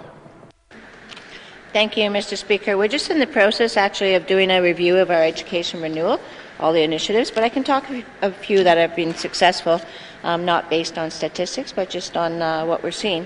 So our Northern Distance Learning, huge success. Again, I don't have the stats to show that. We're just reviewing it now. But the fact that I'll use YELLOWKNIFE because it's one of my examples. I know there's other communities. 3 students that graduated from grade 12 in that community who would have normally had to take upgrading have now got the credentials that they can actually go to post-secondary. 2 of them, I believe, went straight into post-secondary. That's a huge success, in my opinion, without the statistical background. And other communities are seeing the same. Our 6 career and education advisors that we're just bringing in now, that won't be part of the evaluation now, but I think that's critical. These positions are just piloting. They're 6. They're piloting our new pathways. Their whole job is to help get kids engaged, to keep them going forward, to actually help them pick out what courses they need to get into the career that they do. It's not limited to high school, which is another thing I like. It's actually up to age 24. So part of that is getting kids back. Sorry, anyone under 30 is to me a kid because I'm old. But getting these students back in school is important. And so I think that's a huge success. I don't have again, that won't be reviewed now because it's just starting, but I think that's a missing piece. The other thing that I really think that we're working on, and I'm really proud, is indigenizing our curriculum. We've seen that in the MLA's own riding, how it can be an advantage to students who have their language. It's part of self-esteem, it's part of giving us pride. And I always say as a social worker, when people feel good about themselves, they make better, not the best sometimes, but better decisions in their life. So indigenizing our culture, our education is part of that, and I'm a huge proponent of that. Again, we'll have to wait to see the results on that, but I think that most members can say that that is a good step. The other thing that I really want to focus on too is the partnership with Health and Social Services and bringing youth mental health workers into our schools. Again, it's a new initiative, it hasn't been tested yet, but the rates of suicide, the rates of children dropping out of schools, the rates of kids developmentally, teenagehood is a horrible time. When kids teenagers, there is a developmental, it's known, it's research, that they switch. They go from being that beautiful little child to, oh my goodness, there's a pimple on my nose and everybody's going to be picking on me. So often with that, they need extra help. Sometimes parents don't have that capacity, or the teachers. So having mental health teachers supports in the schools, I think, is going to be critical. As well, we're doing things like we're looking at our literacy and the disciplines initiative. So we're trying to get more literacy, we're trying to get more numeracy into the lower grades. But I think those are some of the initiatives that we're working on that personally, Mr. Speaker, I'm quite proud of. This wasn't all my work. I know this was from ministers before, but whoever brought them in was a great idea, and hoping that we'll continue them into the future. Thank you, Mr. Speaker. Merci. Oral question, Cassie, Member Decho. Thank you, Mr. Speaker. Mr. Speaker, some very good initiatives in that. I actually ran out of space in terms of writing about 7 key initiatives that the minister has undertaken. I mean, there's some challenges, and one of the challenges that we're well aware of is attendance rates in small communities. Can the minister please tell us why attendance rates are not improving? Merci. Merci. Minister of Education, Culture, and Employment. Thank you, Mr. Speaker. Attendance rates is a huge concern. I don't really have the answer on why they're not improving. I mean, everybody, in my opinion, has been kind of blaming everybody else, and everyone's afraid of it. They're saying, you know, is it the parents' responsibility? Is it the Aboriginal government's responsibility? Is it the community's responsibility? Is it the teacher's responsibility? Those questions are not okay for me. So I've actually brought it up at the education leaders, which has all of the chairs and the superintendents from all of the regions, the 10 education boards, councils, authorities. And I said this is an issue. I had to bring it up twice because I think they were afraid of it. And I said it's an issue for me. And so I want it on the agenda. If I don't hear, I said, we need to look at possible solutions, because it's easy to say, if the kids don't get there, it's not our problem. But it becomes our problem. Because these children come in later, they might not have the qualifications, they hold up other studies, we have to spend more time. So we need to tackle this. Unfortunately, Mr. Speaker, the last education leaders meeting has happened for this assembly. I have brought it up to them, I'm asked it to be on the agenda, and I am hoping that the minister in the next assembly will carry this forward because it is not okay that our children are not going to school. Thank you, Mr. Speaker. Oral question, Tadade, Cassie member Decho. Thank you, Mr. Speaker. Mr. Speaker, can the minister please tell us whether she will support a reduction of funding to schools where attendance and enrollment rates decline? Merci. Masi, Minister of Education, Culture, and Employment. Thank you, Mr. Speaker. Currently, actually, the funding model doesn't impact. If a student doesn't attend, there is no consequence. However, if the student doesn't register at the beginning of the year, there could be an effect in the funding formula, because the funding formula is based on the first month of enrollment, and then after that it's provided for the rest of the year. So they're always kind of a year behind. I'm not 100% satisfied with the funding formula. Other MLAs have asked me about that. In fact, other superintendents have had issues with that, and chairs. So I've actually committed to doing a funding review, looking across Canada to see what other jurisdictions are doing and seeing if there's a better way that we can actually provide this funding, because the way that we do it now, it leads people up. If it's based on how many people enroll, it may lead to people, and this comes from a superintendent, it can lead to schools actually falsifying their enrollment rates. That didn't come from me, that came from a chair or a superintendent. And the other thing is, it's, like I said, it can be penalizing for smaller communities. People are not having 10 children anymore, they're having 2, 3, maybe 1, so our rates of children is going down, and so we have to look at that because it has the potential to really have a harmful effect on our smallest communities. Thank you, Mr. Speaker. Masi, oral question, Nundede, Cassie member Decho. Thank you, Mr. Speaker. Mr. Speaker, earlier in my question, the minister had stated that, she's posed to the chairs of the various education authorities throughout the N.W.T. in terms of addressing the attendance issue and who's responsible for it. And so my question is, can the minister please advise of the department's plans to address the issues of low attendance with the proposed changes to our post-secondary landscape? Merci.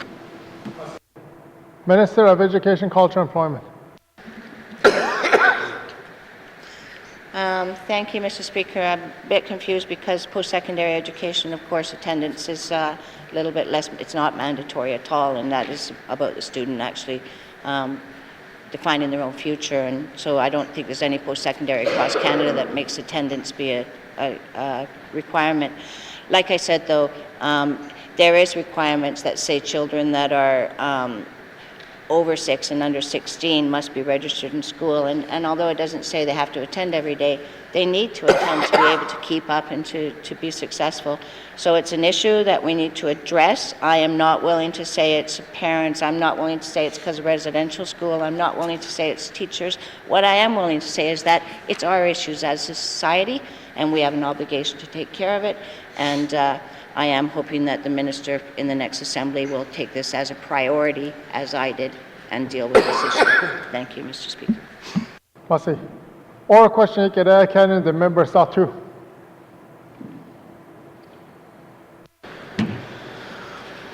Thank you, Mr. Speaker. As mentioned in my statement here, I cut back on the questions here because I see a lot of answers in the minister's statement for education, culture, and employment. And I was very impressed by the contents of that statement, which I will share with the Statute leaders. I see renewed vision in this statement, and that leads me to my first question there, Mr. Speaker. In preparation for community engagements to the post-secondary framework, the final vision and goal, when is this material going to be made available? Thank you, Mr. Speaker. Merci. Minister of Education, Culture, and Employment. Thank you, Mr. Speaker. So we just finished collecting the data. I believe it was at the end of March, actually, that the survey was finished. We're compiling it. It was pretty open-ended, so it's a lot of work actually to get the 750. It wasn't just ticking off boxes, they were open-ended questions. So we're compiling that now. We will be providing it within the next few months, but I do want to, I feel that the best way of working in consensus government is actually working with committees. So what I'm proposing, and I haven't actually, but I'd be sending a letter to committee and asking them to meet with them to be able to look at the draft framework prior to actually a finalization. So the more we work better together, the more effective our framework will be. So you can expect that within the next couple of months that I'll be sending a letter to committee and that we'll be bringing this forward to do the work that we need to do. Thank you, Mr. Speaker. Oral question, the Kidade, Council Member Satu. Thank you, Mr. Speaker. My next question is the Minister willing to make herself and staff available to have, in the absence of this framework material, have engagements in the Satu communities? Thank you, Mr. Speaker. See. Minister of Education, Culture, and Employment. Thank you, Mr. Speaker. We do have a regional representative that are in the Satu that can actually make themselves available at any time that the MLA would like them to go in and to approach their community. Myself, though, as a minister, might be a little bit tougher. I'd have to check with my staff. My last review of my calendar says I am booked up, and in fairness, I've even had to talk to other MLAs and say I can't do constituency tours for 4 or 5 days because I don't have that. I'm working day and night and weekends now right up to. We got a lot of work to do. So I'm willing to be available if I'm available, but I don't think I have more than 1 day available in my calendar per week going forward. Thank you, Mr. Speaker. Merci. Oral question, Tadade, Council Member Satu. Thank you, Mr. Speaker, and thanks for that reply. As mentioned earlier, if the minister party will include the minister and staff. Now, if the minister is taken out of that staff, out of that party there, will the department heads look at traveling dates to the Satu communities to pass this message on? I see nothing but renewed vision, as I mentioned earlier, and getting that communication out to the communities is the gap that we need to fill in excelling the aspirations and good feeling of our students. So when will the minister make her staff available?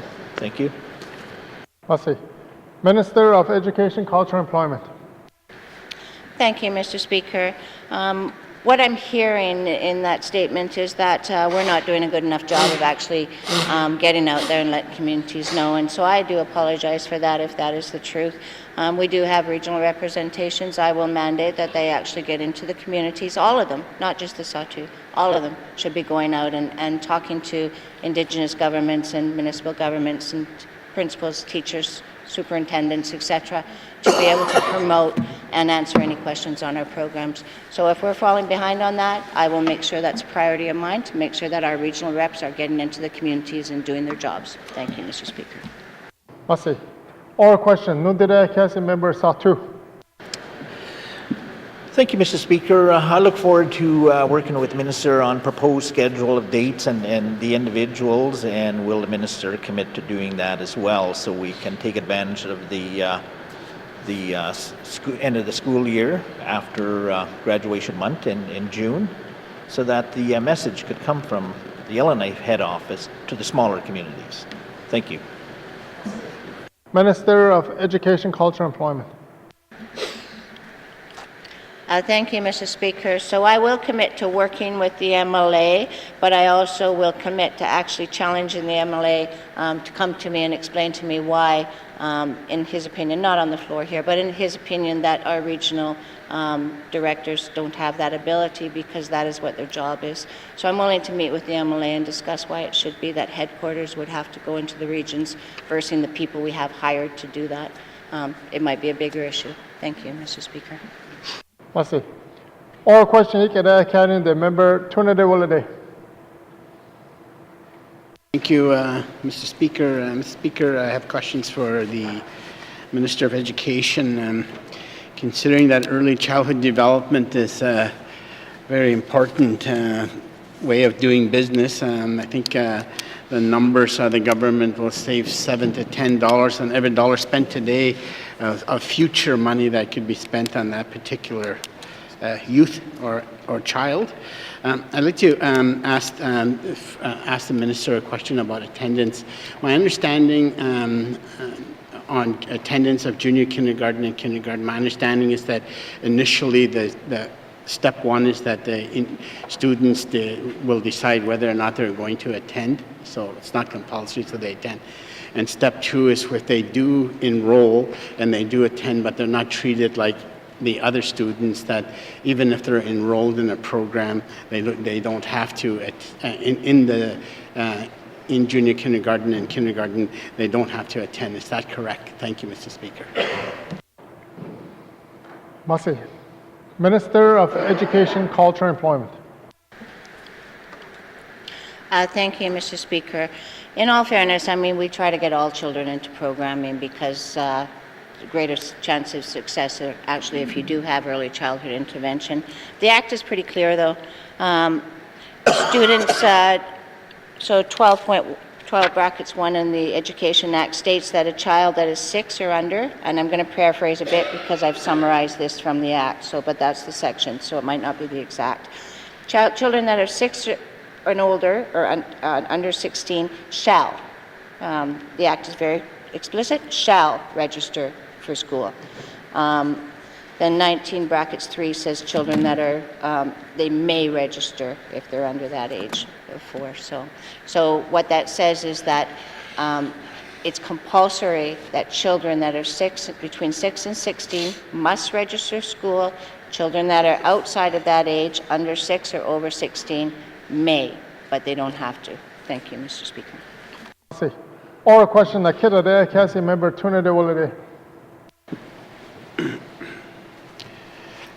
Thank you, Mr. Speaker. Mr. Speaker, so there is no requirement for anyone under 6 to register, but my question is, if they choose to register at 4 and 5, at that point, the registration's out of the way.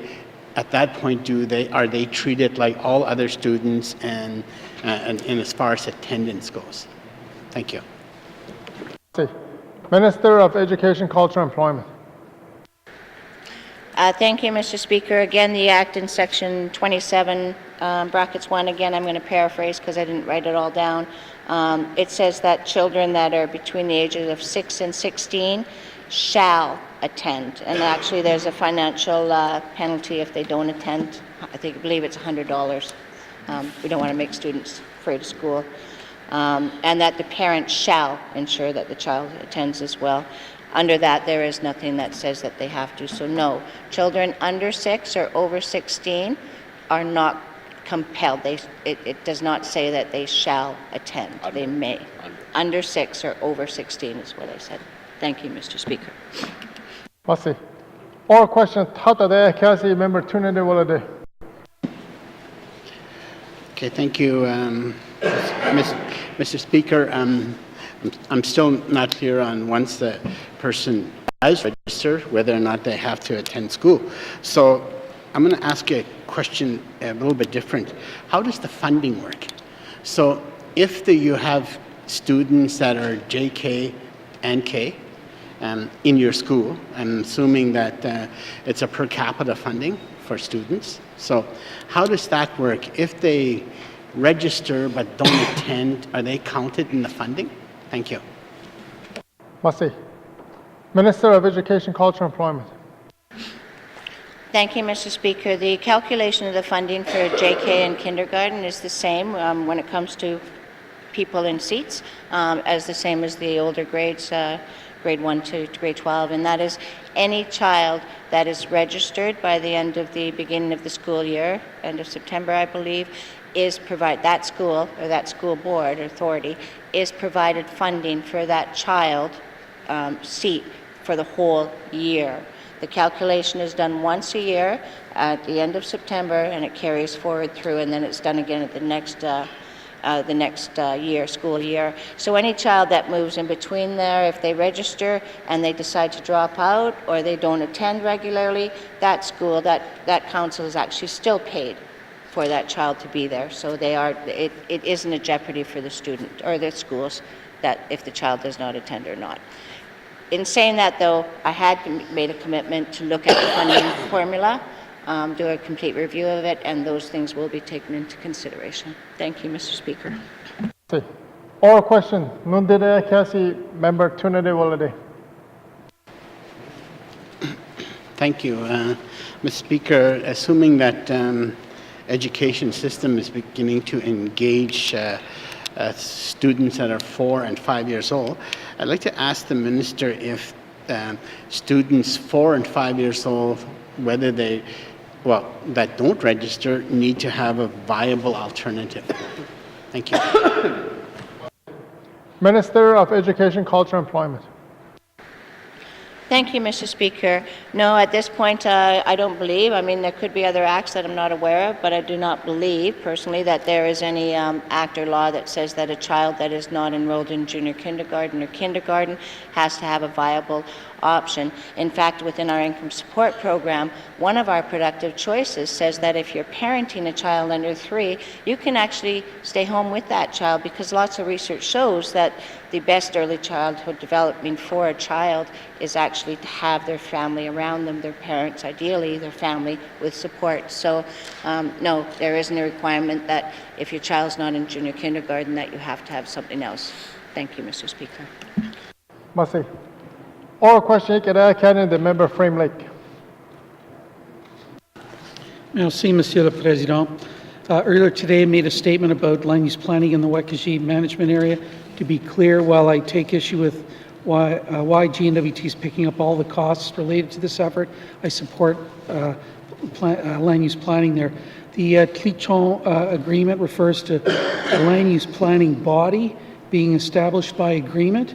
Can the Minister of Lands tell us whether that body has been established and what it is called? Merci, Mr. Speaker. Merci. Minister of Lands. Thank you, Mr. Speaker. The Government of the Northwest Territories and Canada are currently concluding consultation on the draft terms of reference for the Wekajee Land Use Planning Committee and Planning Office for the public lands in Wekajee. Thank you. Merci. Oral question, member Frame Lake. Merci, Monsieur le Président. I want to thank the Minister for confirming that there will be a Wekajee Land Use Planning Committee. Can the Minister confirm who will sit on this committee and whether it has the same general functions and duties as the Land Use Planning Boards established pursuant to the federal Mackenzie Valley Resource Management Act? Merci, Mr. Speaker. Merci. Minister of Lands. Thank you, Mr. Speaker. It's currently proposed that the Government of the Northwest Territories, Canada, and the Clichon government will sit on the Land Use Planning Committee. The general functions and duties of the committee will be the same as those pursuant to the MVRMA. The Wekajee Land Use Planning Committee and Planning Office will develop and recommend a final plan to governments for approval. Thank you. Merci. Oral question, member Frame Lake. Merci, Monsieur le Président. I want to thank the Minister for confirming my understanding of how the committee is to work and similar in function to these other boards. One of the features of land use planning boards for the Gwich'in and Sawtooth settlement areas is that they continue on into the implementation phase of land use planning by checking on the conformity with proposed land uses once a plan has been approved. Can the Minister explain whether the Wekajee Land Use Planning Committee will have a role in the implementation of any land use plan approved for that area, and tell us what that role would look like? Merci, Mr. Speaker. Merci. Minister of Lands.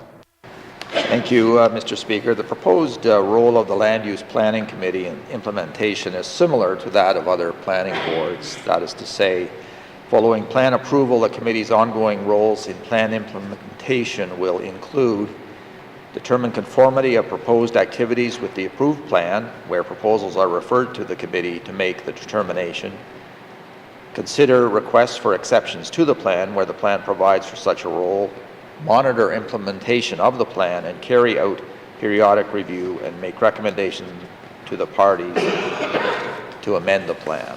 Thank you, Mr. Speaker. Merci. Oral question, non direct Council Member Frame-Lake. Merci, Monsieur le Président. Again, I'd like to thank the Minister for confirming my understanding of how this committee is going to work. The legal authority for completed plans in the Gwich'in and Solomon area, Gwich'in and Sawtoo settlement areas is set out in some detail in the Mackenzie Valley Resource Management Act. Section 22.5.3 of the Tlichon Agreement says, quote, the parties may by agreement establish a land use planning body and a mechanism for the preparation, approval, and implementation of a land use plan that applies to all Wekiji other than national parks, end of quote. Clearly, the authority of such a land use planning body over implementation is found in the Tlichon Agreement, but there's not a lot of detail of how land use planning will be done or implemented. Can the Minister tell us whether there's any other statute or regulations that will provide guidance or legal authority to approve land use plans under the Tlichon Agreement? Merci, Mr. Speaker. Merci. Minister of Lands. Thank you, Mr. Speaker. The Tlichon Agreement is the legal instrument, and it will be coordinated with the MVRMA through Section 24.1F of the MVRMA. Thank you, Mr. Speaker. Merci. Oral question, can I carry the member in the Knockput? Thank you, Mr. Speaker. Mr. Speaker, last year's shipping was affected by sea ice in the Beaufort Sea, and it looks like this year forest fires may affect the delivery of goods to Nunavut communities. Mr. Speaker, can the Minister of Infrastructure give an update on the department's contingency plans to ensure that petroleum products and dry goods get delivered to communities along the Mackenzie River and also to communities in Nunavut? Thank you, Mr. Speaker. Merci. Minister of Infrastructure. Thank you, Mr. Speaker. As I've said in this House over the last couple of days, first of all, we moved up the sailing season to try to alleviate the situation. We've been working with the fuel supplier. And now we have these fires that have started in Alberta, which throw some of those plans into jeopardy, where we'll have to go back and rejig this. As I've updated the House today, that we're working with our fuel supplier and looking at trucking things to Hay River in the short term, depending on how long it takes CN Rail to ramp up their systems back and get their services available to Hay River. So we'll continue to do that, and if that becomes an issue, we're going to be looking at trucking, like we said, around the Liardway. But one of the things that I didn't mention, that I forgot to mention actually, about what we're going to try to do for the IRC communities is, and we need to get this information out there. I believe the department has posted our schedule, as I've said, and I'm glad the members asked us this question, because he can post it on his Facebook page and help us get the message out there as well. It's because we're changing our sailing season. We want some people to be well aware of that, because we're moving the dates up. So we want to stage all the IRSR coastal community stuff. We want to be able to stage that stuff in Tuktoyaktuk by mid-July with all our barges and be loaded and tugs ready to sail, as long as sea conditions are safe at that time. So that's going to change the dates a bit. So I want the community members to be well aware that that's going to change a little bit. So they got to try to get their freight to the terminal in Hay River a lot sooner. We're going to work closely with the Coast Guard, as I said yesterday, to have hopefully have their vessels there to have adequate ice-breaking services to help support us if they need be. And we will continue to work with the communities and the IRC and the residents of the coastal communities to make sure that these goods are sitting, as I said, in Tuktoyaktuk in July, mid-July, to do that. And if the trucking becomes, the fires become an issue, the long-term trucking plan is to continue to work with them and the railroad. And well, I'll continue to update all members in this House. I know we're only sitting for a few more days next week. We can probably update the House next week on where things are at as well. But throughout the summer, we'll continue to try to get the message out there the best we can, and maybe email all members on the situation. Thank you, Mr. Speaker. Merci. Oral question, Akira, Council Member in the Knockput.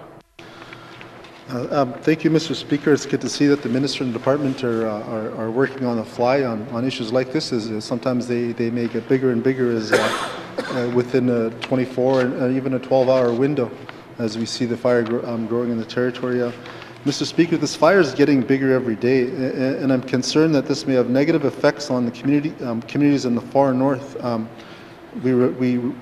As we already experienced phone and fax line issues in remote communities. Mr. Speaker, my question to the Minister, has the Government of Northwest Territories started to fire smart important infrastructure like communication towers, fiber lines, and other means of communication we rely on in Northwest Territories on a daily basis, Mr. Speaker? Thank you.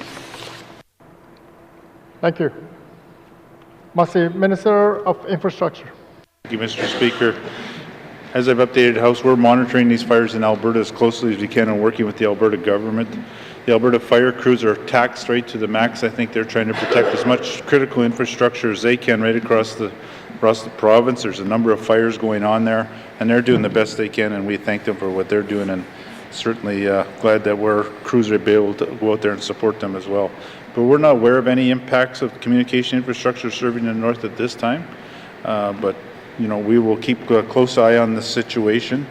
One of the other things, I guess, you know, based on this question, made come to my thoughts in my head sitting here was, you know, the Yukon government's looking at putting their fiber line in from Sigachik to the Yukon as a redundancy line.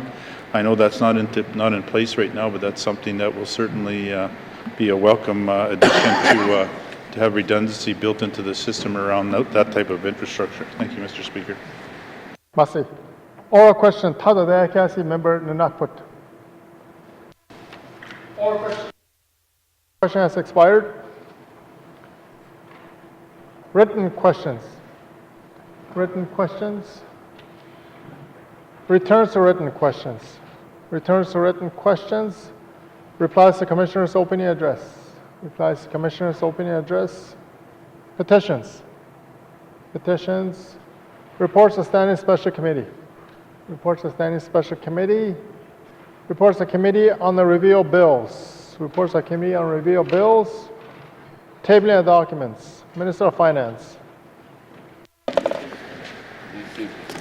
Thank you, Mr. Chair. Mr. Speaker, I wish to table the following documents entitled Supplementary Estimates Infrastructure Expenditures Number 2, 2019-2020, and Supplementary Estimate Operation Expenditures Number 2, 2019-2020. Thank you, Mr. Speaker.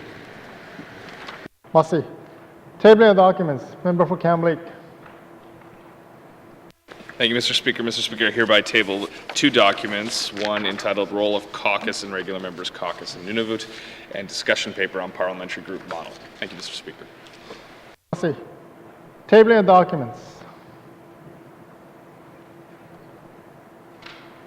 Pursuant to Section 21, Bracket 3 of Legislative Assembly and Executive Council Act, I hereby table the Legislative Assembly Board of Management Record of Decision 285-18-2019 for amendment to indemnities and allowances and expenses regulations. And pursuant to Section 21, Bracket 3 of Legislative Assembly and Executive Council Act, I hereby table the Legislative Assembly Board of Management Record Decision of 286-18-219 for Schedule C Amendment Regulations 2019. Massey.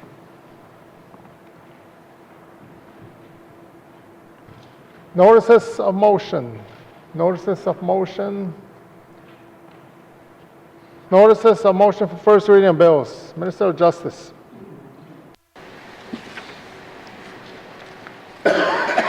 Mr. Speaker, I give notice that on Wednesday, June 5th, 2019, I will move that Bill 58, Justice Administration Statutes Amendment Act, be read for the first time. Thank you, Mr. Speaker. Massey. Notices of motion for first reading of bills. Notices of motion for first reading of bills. Motions. Member for Yellowknife Centre. Massey, Mr. Speaker. Mr. Speaker, I move, seconded by the Honourable Member for Great Slave, that notwithstanding Rule 4, when this House adjourns on May 30th, 2019, it shall be adjourned until Tuesday, June 4th, 2019. And further, that at any time prior to June 4th, 2019, if the Speaker is satisfied, after consultation with the Executive Council and members of the Legislative Assembly, that the public interest requires that the House should meet at an earlier time during the adjournment, the Speaker may give notice, and thereupon the House shall meet at that time stated in such notice and transact its business as it has been duly adjourned to that time. Massey. Must see. Motions in order to the motion. Question's been called. All those in favor? All those opposed? Motion carried. Must see. Motions. Motions. First reading of bills. Minister of Finance. Thank you, Mr. Speaker. Mr. Speaker, I move, second by the honourable member for Hay River South, that Bill 54, Standard Interest Rate Statutes Amendment Act, be read for the first time. Thank you, Mr. Speaker. See. Motions in order, motions non-debatable. All those in favor? All those opposed? Motion carried. Bill 54 has had its first reading. First reading of bills. Member for Mackenzie Delta. Mr. Speaker, I move, second by the honourable member for Nuvik Twin Lakes, that Bill 55, an act to amend the Legislative Assembly and Executive Council Act Number 1, be read for the first time. Thank you, Mr. Speaker. Must see. Motions in order, motions non-debatable. All those in favor? All those opposed? Motion carried. Bill 55 has had its first reading. First reading of bills. Member for Yellowknife North. Thank you, Mr. Speaker. Mr. Speaker, I move, seconded by the honourable member for Hay River South, that Bill 56, an act to amend the Legislative Assembly and Executive Council Act Number 2, be read for the first time. Thank you, Mr. Speaker. Motions in order, motions non-debatable. All those in favor? All those opposed? Motion carried. Bill 56 has its first reading. First reading of bills. First reading of bills. Second reading of bills. Second reading of bills. Consideration Committee of the Whole, Bills and Other Matters. Bill 30, Committee Report 1518, Minister Statement 15118, 15818, with Member Hay River North in a chair.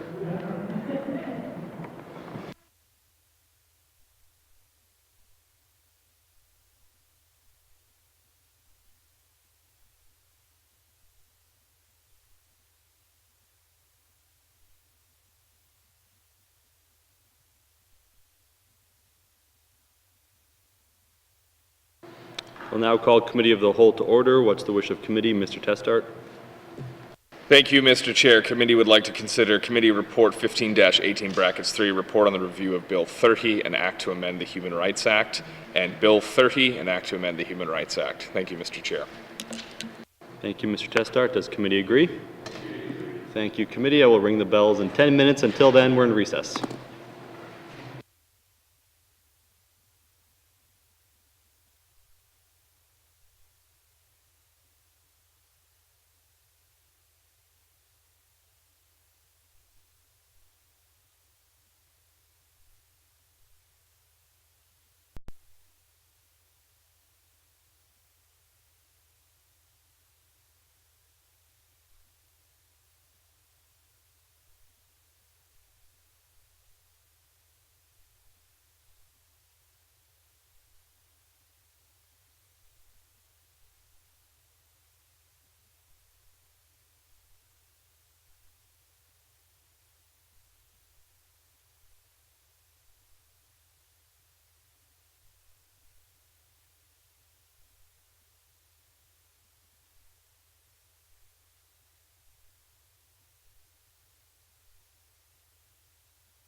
I will now call Committee of the Whole back to order.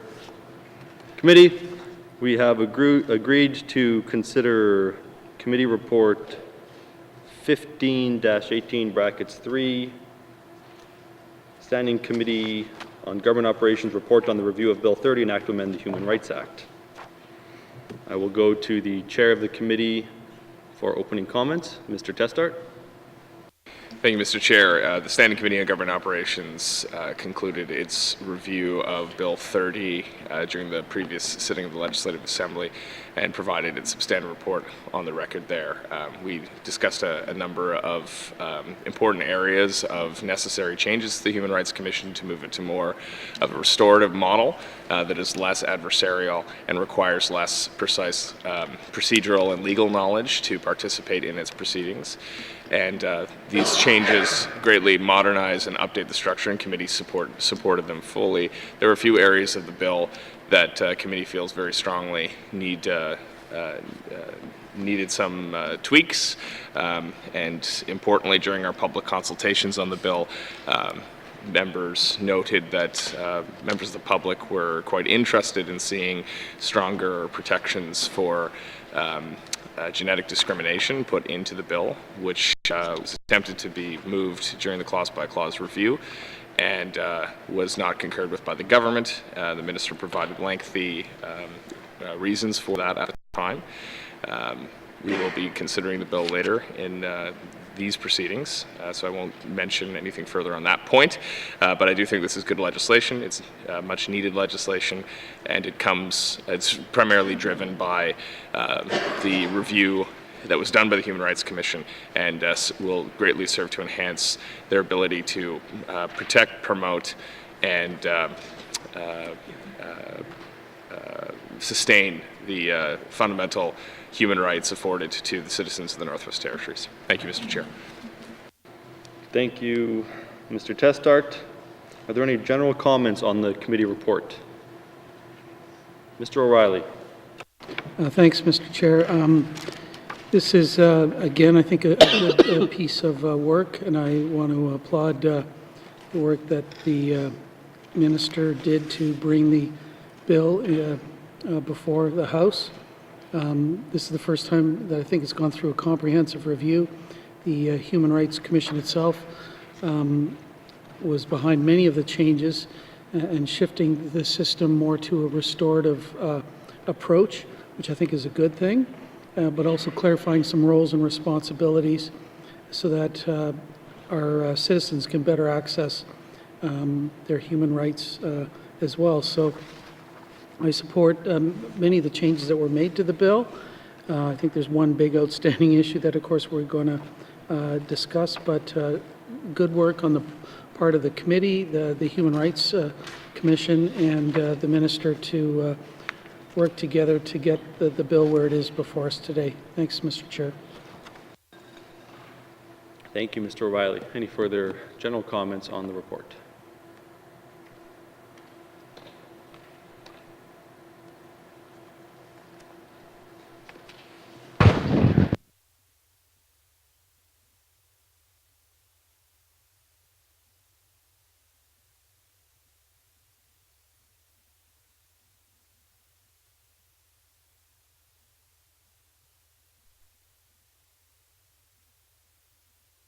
Mr. Testart.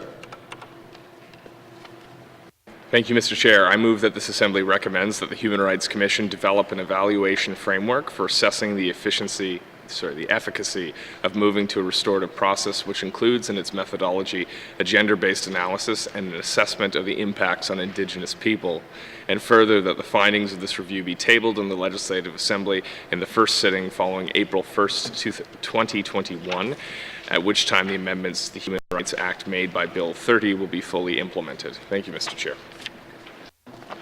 Thank you, Mr. Testart. There's a motion on the floor. The motion is in order to the motion. Mr. Testart. Thank you, Mr. Chair. This is a peculiar motion in our proceedings, as it makes a recommendation not to government, but to a statutory body the Human Rights Commission. Committee felt that this was an appropriate way to address a concern we heard around ensuring that this process was meeting its targets. And although we're fully confident that the Human Rights Commission is going to be reporting on this in its annual statutory reports, this just gives a very clear indication of what we heard and what we feel will be effective for the Commission in evaluating again, the efficacy of the restorative process that they've laid out. And hopefully a future assembly can take that report and see what's happened and provide other comments and feedback at that time. Thank you, Mr. Chair. Thank you, Mr. Tessart. To the motion, Minister Siebert. Yes, thank you, Mr. Chair. Cabinet will be abstaining on this motion. Thank you. Thank you, Minister. Seeing nothing further, I will put the question to committee. All those in favor? All those opposed? Motion is carried. Thank you, committee. Committee, you agree that this concludes our consideration of Committee Report 15-18 brackets 3, Standing Committee on Government Operations Report on the Review of Bill 30, an Act to amend the Human Rights Act. Thank you, committee. This concludes our consideration of Committee Report 15-18 brackets 3. Committee, we have agreed to next consider Bill 30, an Act to amend the Human Rights Act. I'll give everyone a moment to get your gray binders out.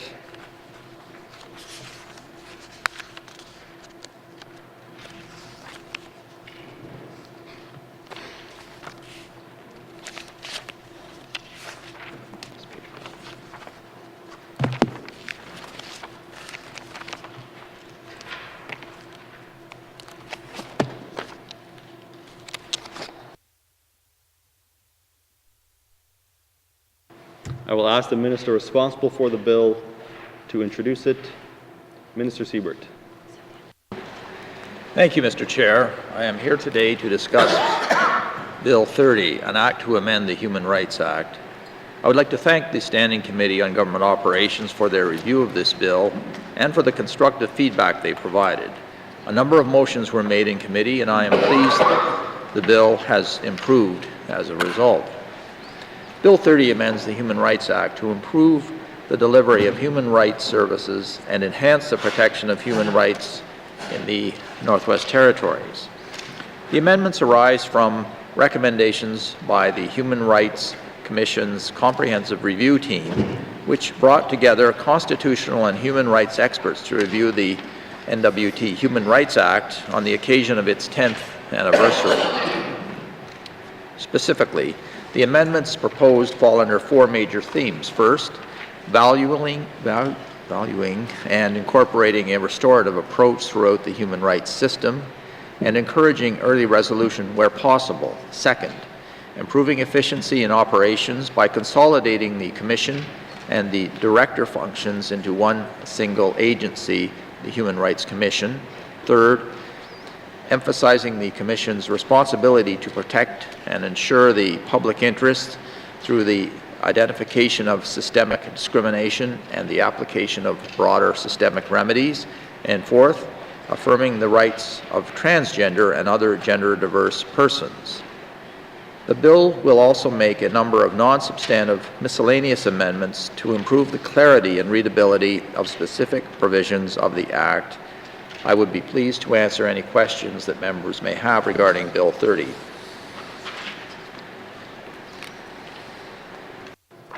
Thank you, Minister.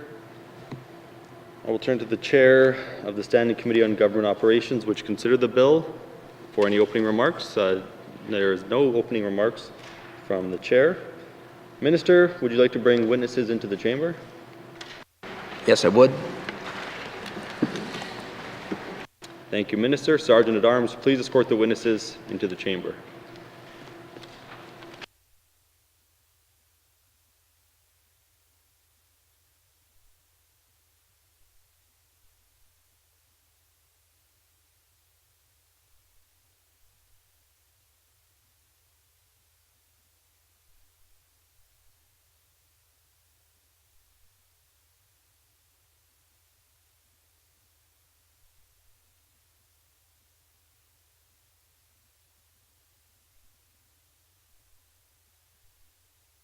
Minister, would you please introduce your witnesses for the record? Thank you, Mr. Chair. To my right is Mark Aiken, Assistant Deputy Minister, Department of Justice, and to my left is Kelly McLaughlin, Legislative Counsel, Legislation Division, Department of Justice.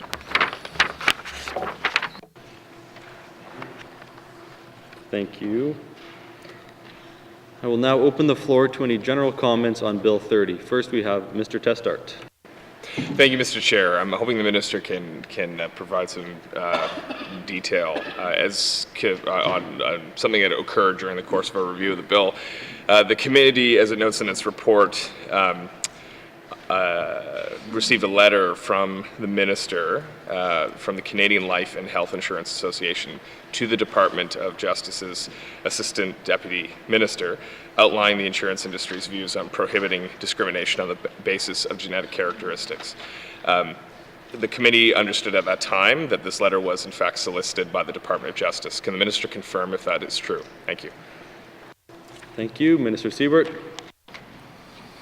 Yes, that is true. Thank you. Mr. Testart. Thank you, Mr. Chair. Did the government at any time reach out to advocacy groups for those suffering from genetic disabilities to solicit their thoughts on this issue as it relates to Bill 30? Thank you, Mr. Chair. Thank you. Minister? Yes, thank you, Mr. Chair. I understand that the department's Mr. Aiken actually spoke to the Coalition for Genetic Fairness. Thank you. Thank you. Mr. Testart. Thank you, Mr. Chair. Why was that information not provided to committee? Thank you. Thank you. Minister. Thank you. I understand that it was after the standing committee review.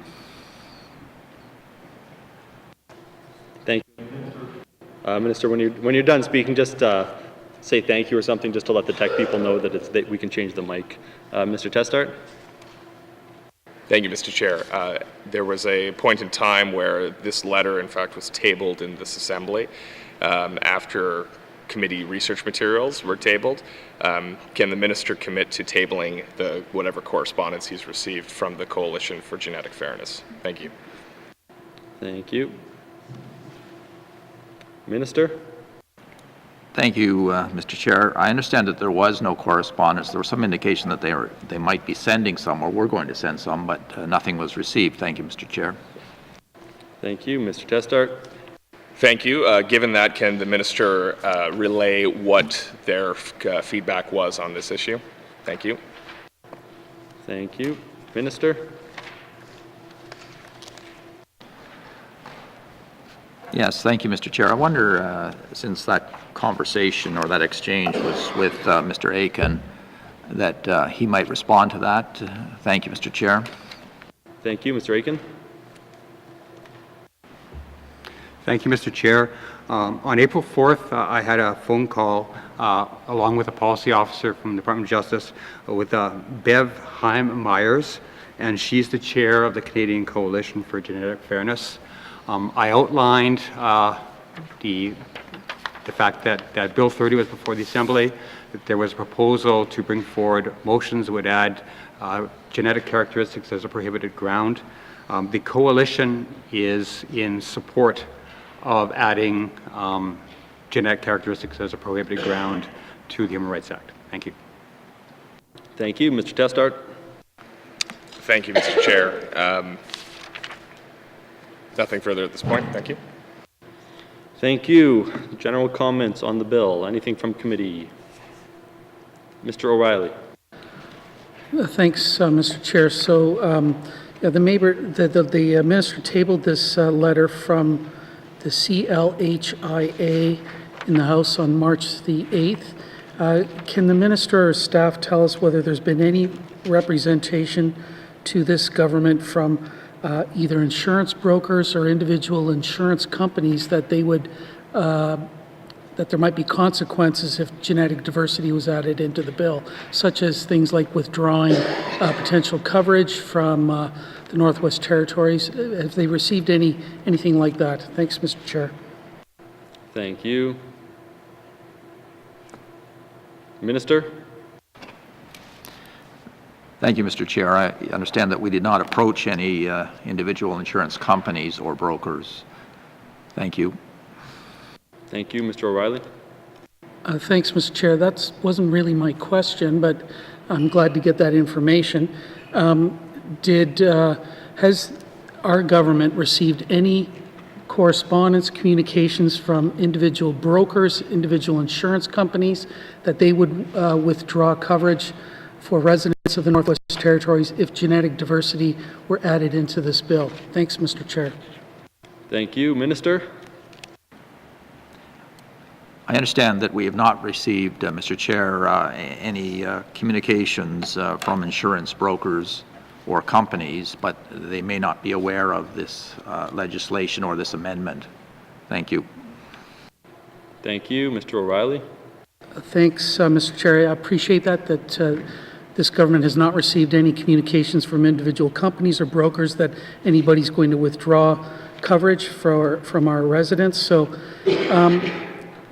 you know, the federal government has already done this, and it was a private member's bill, but it was passed in the House, in the Parliament. So, what has been the experience? Have insurance companies withdrawn coverage from any areas of federal jurisdiction as a result of the passage of the bill at the federal level? What's been the general experience? Thanks, Mr. Chair. Thank you. Minister. Thank you, Mr. Chair. My understanding is that, generally speaking, this area is an area of provincial and territorial legislation. So I think that the federal government has some role in the insurance industry, but not in the delivery of maritime insurance. Okay. But not for personal. Okay. I'm told that not for personal insurance. So I doubt if there's been any effect at that level, if that's the question. I'm sorry, I may have lost myself a bit here. But I also understand that the federal legislation is before the courts. Yeah. There's two components. Perhaps Mr. Aiken can speak to this. Mr. Chair, thanks. It's been a while since that constitutional law course, Minister. Mr. Aiken. Thank you. The private member's bill that Mr. O'Reilly is referring to is Bill S-201, and it was federal legislation. It had two, well, it has several components, but the two that are of most concern here are the first relied upon the criminal law power to add a prohibition for using genetic tests without the explicit permission of the person, and for asking for genetic tests in any capacity, with very serious fines, I believe in the order of $1 million. The second component of the bill was to add genetic characteristics to a number of federal statutes as a prohibited ground to the Canadian Human Rights Code, and also to deal with it in the Canadian Labour Code. The first part of the bill that created the criminal law prohibitions relating to genetic testing was taken before court in Quebec. And several months ago, the Quebec Court of Appeal unanimously ruled that it's unconstitutional because it is using the criminal law power to intrude into an area of provincial jurisdiction, which is authority over insurance. I understand that it has been that decision of the Quebec Court of Appeal has been appealed to the Supreme Court of Canada, and I believe that the hearing is scheduled for either October 10th or 11th of this year. Thank you. Thank you. Mr. O'Reilly. Thanks, Mr. Chair. I appreciate that explanation of what was in the federal legislation and it's what it covered in status and so on. But is there any evidence that as a result of this in the federal legislation that any insurance companies have vacated the marketplace or refused coverage in any areas of federal jurisdiction as a result of the passage of that bill? Thanks, Mr. Chair. Thank you. Mr. Aiken. Thank you. companies have not withdrawn from the jurisdiction. They are complying with the prohibitions related to genetic testing. But in our discussions with the Canadian Life and Health Insurance Association, they pointed out that genetic testing is actually a very small component of insurance. Most insurance policies do not have a genetic testing component at all. And their concern was with medical histories and family medical histories and personal medical histories, and every life, health, and disability insurance policy deals with those aspects, and in most cases there's no reference to genetic testing at all. So their concern is much more with family medical history, the questions that relate to family medical history, and how those questions can be evaluated and used by the industry than they are with the genetic testing component. Thank you. Thank you. Mr. O'Reilly. Thanks, Mr. Chair. So I appreciate the Deputy Minister telling me about the concerns of the insurance industry, but there's no evidence then that this has caused any market disruption by including genetic characteristics as a prohibited ground in the federal legislation. So I just wanted to establish that. My next question is about, and I did read one of the documents that my honourable colleague from Cam Lake tabled from the Office of the Privacy Commissioner of Canada about, it's called The Potential Economic Impact of a Ban on the Use of Genetic Information for Life and Health Insurance.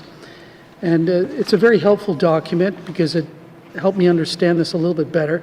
There's this concept of adverse selection where the insurance industry, I guess, has this concern that if somebody finds out they have a genetic disorder, they become more likely to buy insurance if they can afford it, I guess, in the first place, which just seems rather bizarre to me. But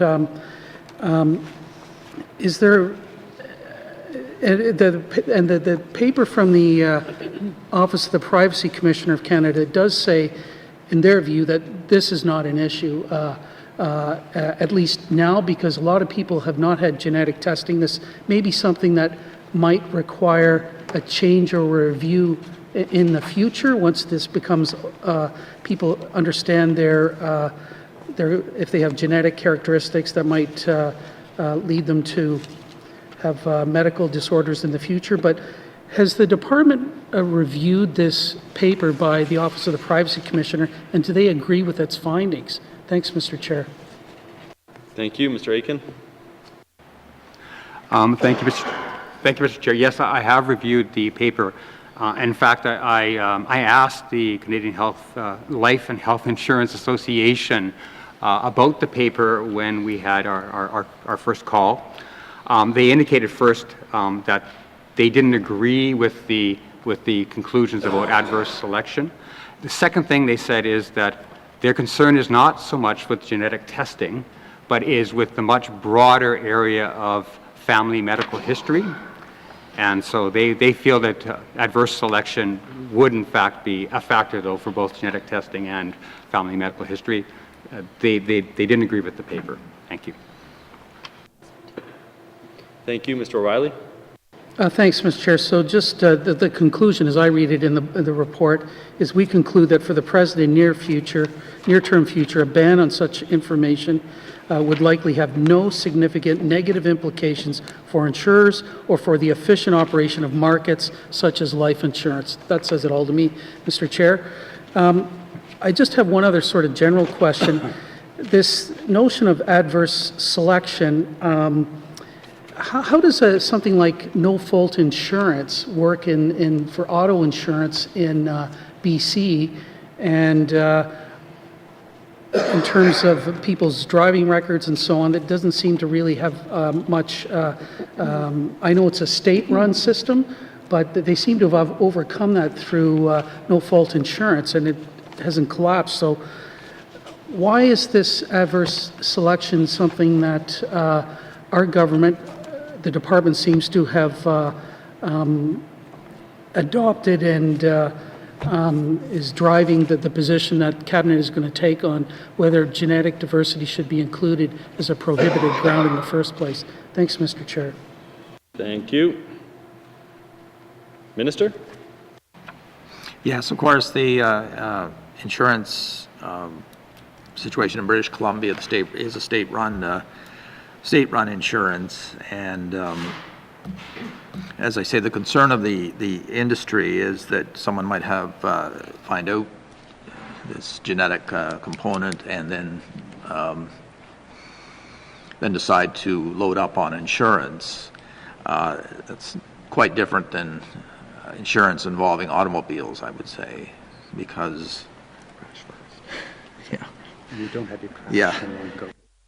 Don't have your crash first and then go and get insurance. So I think it's a different situation. Thank you, Mr. Chair. Thank you. Mr. O'Reilly? Thanks, Mr. Chair. I appreciate the Minister's answer on that one, and I don't think I have anything further other than to say I haven't heard any clear evidence that the insurance industry is going to vacate the market here in the Northwest Territories. So I don't know why the Cabinet is so worked up about this and does not want it included in the bill. Thanks, Mr. Chair. Thank you, Mr. O'Reilly. Further to general comments. Seeing none, does committee agree that we move into a clause-by-clause review of the bill? Thank you, committee. I will call out each clause, and if committee agrees, please respond accordingly. If any members wish to move motions, please raise your hands high. I'm not a mind reader, and so I don't want to miss any motions if any are to be made. So please turn to page 1 of the bill, and I will begin calling clauses. Clause 1. Thank you, committee. Clause 2. Mr. Testart.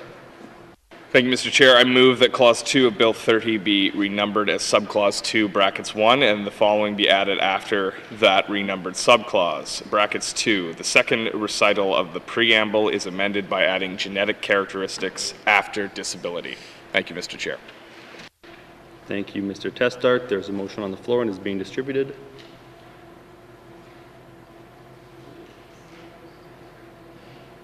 Is there an extra copy of the motion?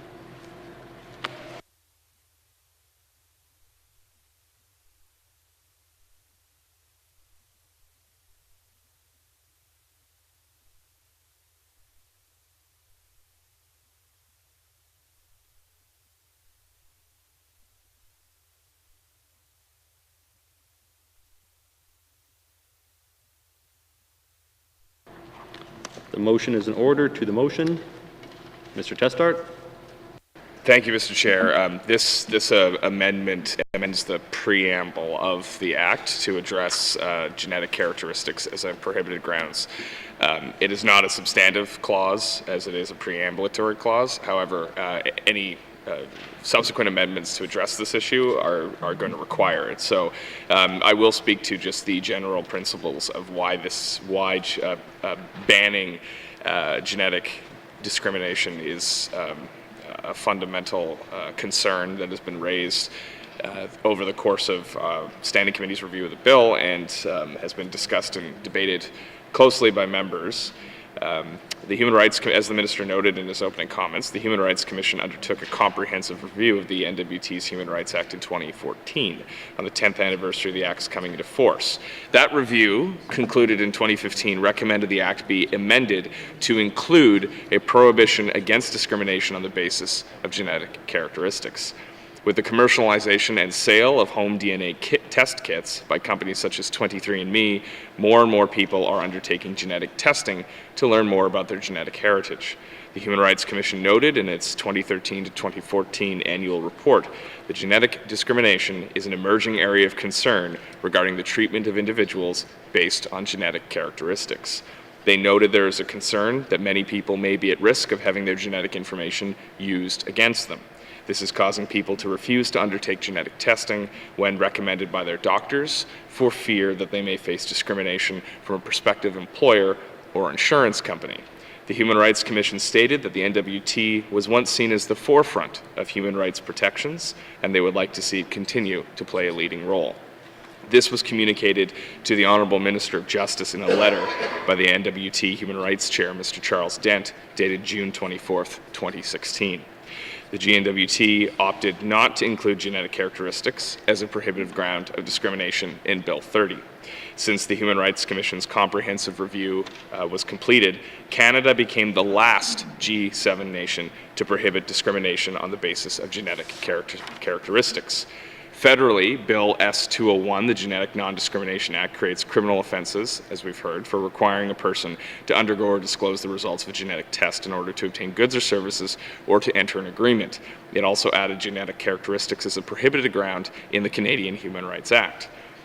GINA, the United States Genetic Information Non-Discrimination Act of 2008, is a United States Act of Congress designed to prohibit genetic discrimination in health insurance and employment. It prohibits group health plans and health insurers from denying coverage to a healthy individual or charging that person higher premiums based solely on a genetic predisposition to developing a disease in the future. And it bars employers from using individuals' genetic information when making hiring, firing, job placement, or committee called it the first major new civil rights bill of the new century.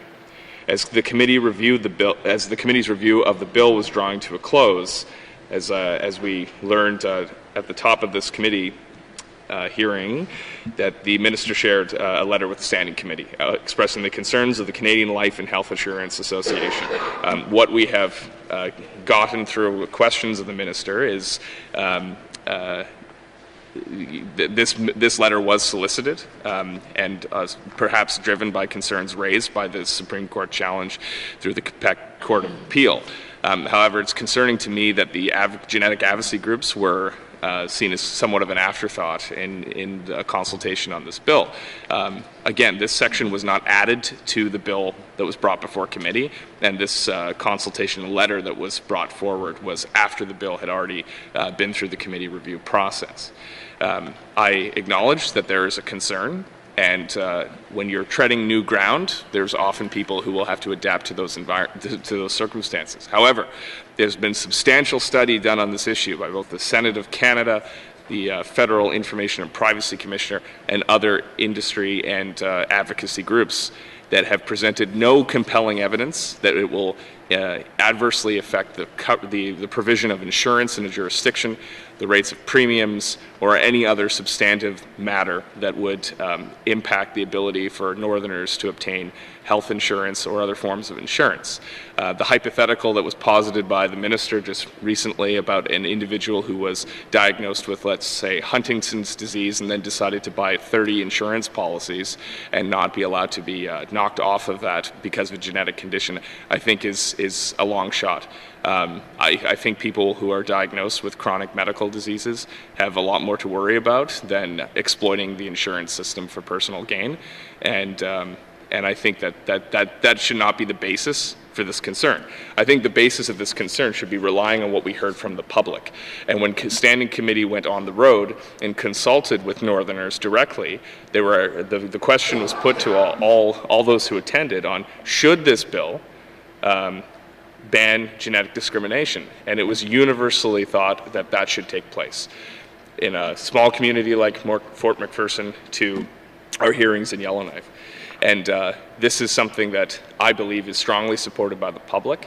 There's much talk about pre-existing conditions and how they adversely impact the health and wellness and put unnecessary financial strain on citizens, not just American citizens, where it's a much larger concern, but also Canadian citizens and Northerners as well. So I think if we can do anything to alleviate those concerns, to ensure that people are not discriminated against for genetics, especially after we have come so far with technology in making genetic testing and genetic information easily discernible and available, this is going to be an increasing resource that the world is going to use to understand. Companies are going to use it to understand their consumers. Individuals are going to use it to understand their own health and wellness, and governments are going to use it to understand their citizens. The Chinese government is already undertaking a massive genetic cataloging of its citizens, and of course they do not have the same kind of human rights protections that we have in this country. So I think we should, again, return to our leadership role in this country and show that we are progressive. We are ready to lead on this issue, and we will stand up for what our citizens deserve, which is to have their genetic characteristics prohibited from discrimination. And when you look at the fact that the rest of the G7 world has ensured these protections are in place, the United States, the United Kingdom, Germany, France, these are leading nations, and the fact that Canada is only now just getting on board, and we have provincial governments concerned around it encroaching on constitutional freedoms. Well, we don't have to make those arguments because we're not encroaching on our own freedoms. We can do this, and we can show Canada and the world that the North, again, is leading on public policy and making a difference in the lives of their citizens. And I encourage everyone to support this motion so we can get this started and ensure that genetic characteristics are banned grounds of discrimination in the Human Rights Code. Thank you, Mr. Chair. Thank you, Mr. Testart. To the motion, Mr. O'Reilly. Thanks, Mr. Chair. So I support much of what my colleague said, the MLA for Cam Lake, and who served as chair of the committee, but not a lot of us actually have a copy of the report in front of us. I just want to quote from one paragraph, Mr. Chair. So it says, and this was to try to capture the views of N.W.T citizens on this issue.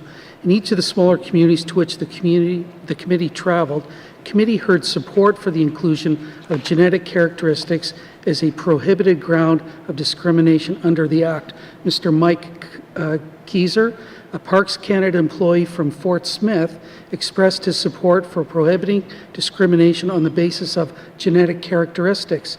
So did Ms. Lorraine Armstrong, also of Fort Smith, who noted that the fear of being discriminated against might serve as a deterrent to some people getting genetic testing that could help improve their lives. Mr. Richard Narasu of Fort McPherson told the committee that prohibiting discrimination on the basis of genetic characteristics, quote, is a good thing to pursue, end quote, but offered the view that prohibiting discrimination on the basis of an unrelated criminal charge or conviction could be more challenging to implement. That's the paragraph, Mr. Chair, that I wanted to read. This is not the committee making this stuff up. This is what they heard from our citizens. So I think people have a choice here. Do you want to side with our citizens, or do you want to side with the insurance industry? Thank you, Mr. Chair. Thank you, Mr. O'Reilly. To the motion, Minister Siebert. Thank you, Mr. Chair. We completely understand the rationale for adding this new ground.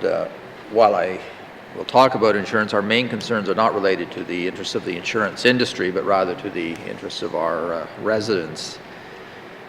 I have to say that because this very major decision is being raised by a motion here in Committee of the Whole, there has been no opportunity to engage in meaningful consultation. What this motion proposes affects the interests of our residents and of the small insurance brokers and agents based in several of our communities, and they likely know little or nothing about it.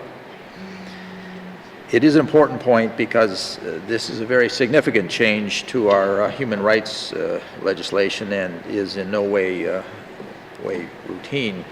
You heard from the ADM about the jurisdiction that provinces and territories exercise in the area of insurance, and we note that none of them have enacted genetic characteristics as a prohibited ground.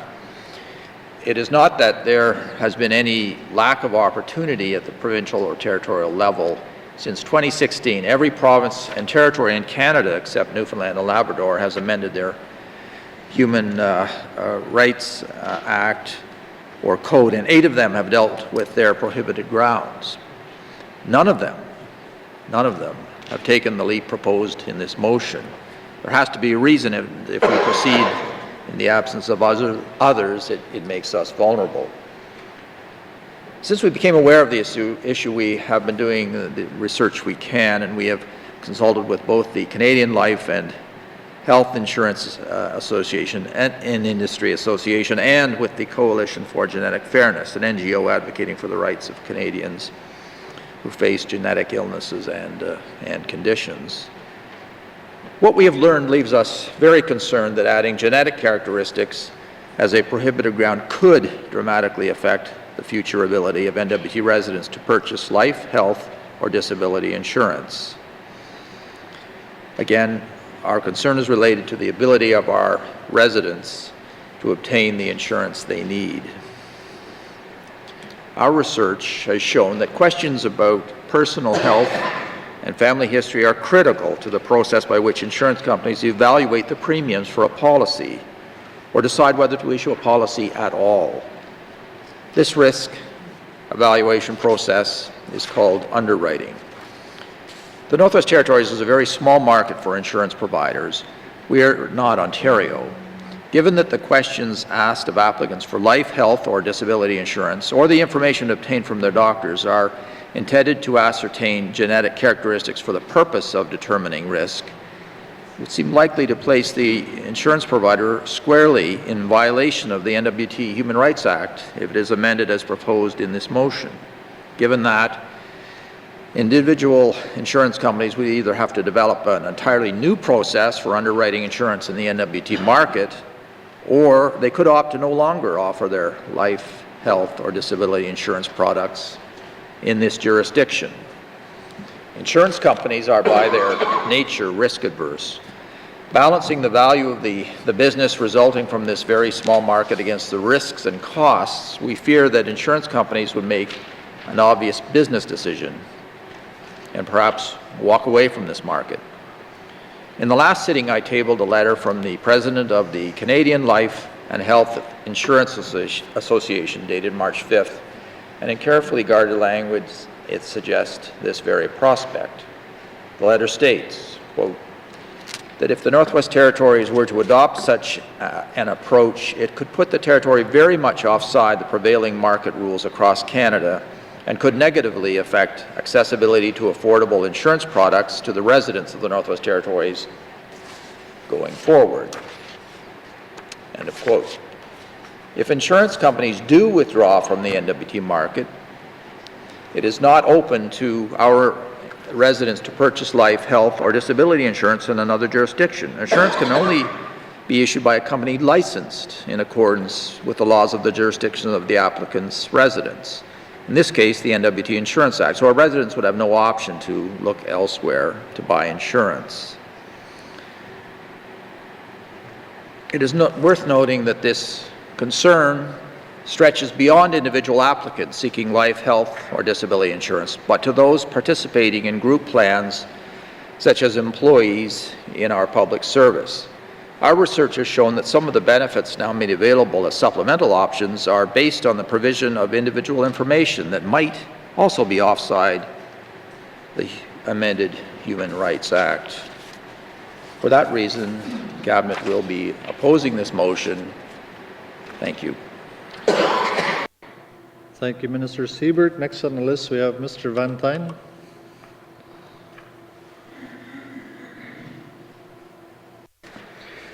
Thank you, Mr. Chairman. Mr. Chairman, I think members from this side have spoken quite eloquently about this already, I think.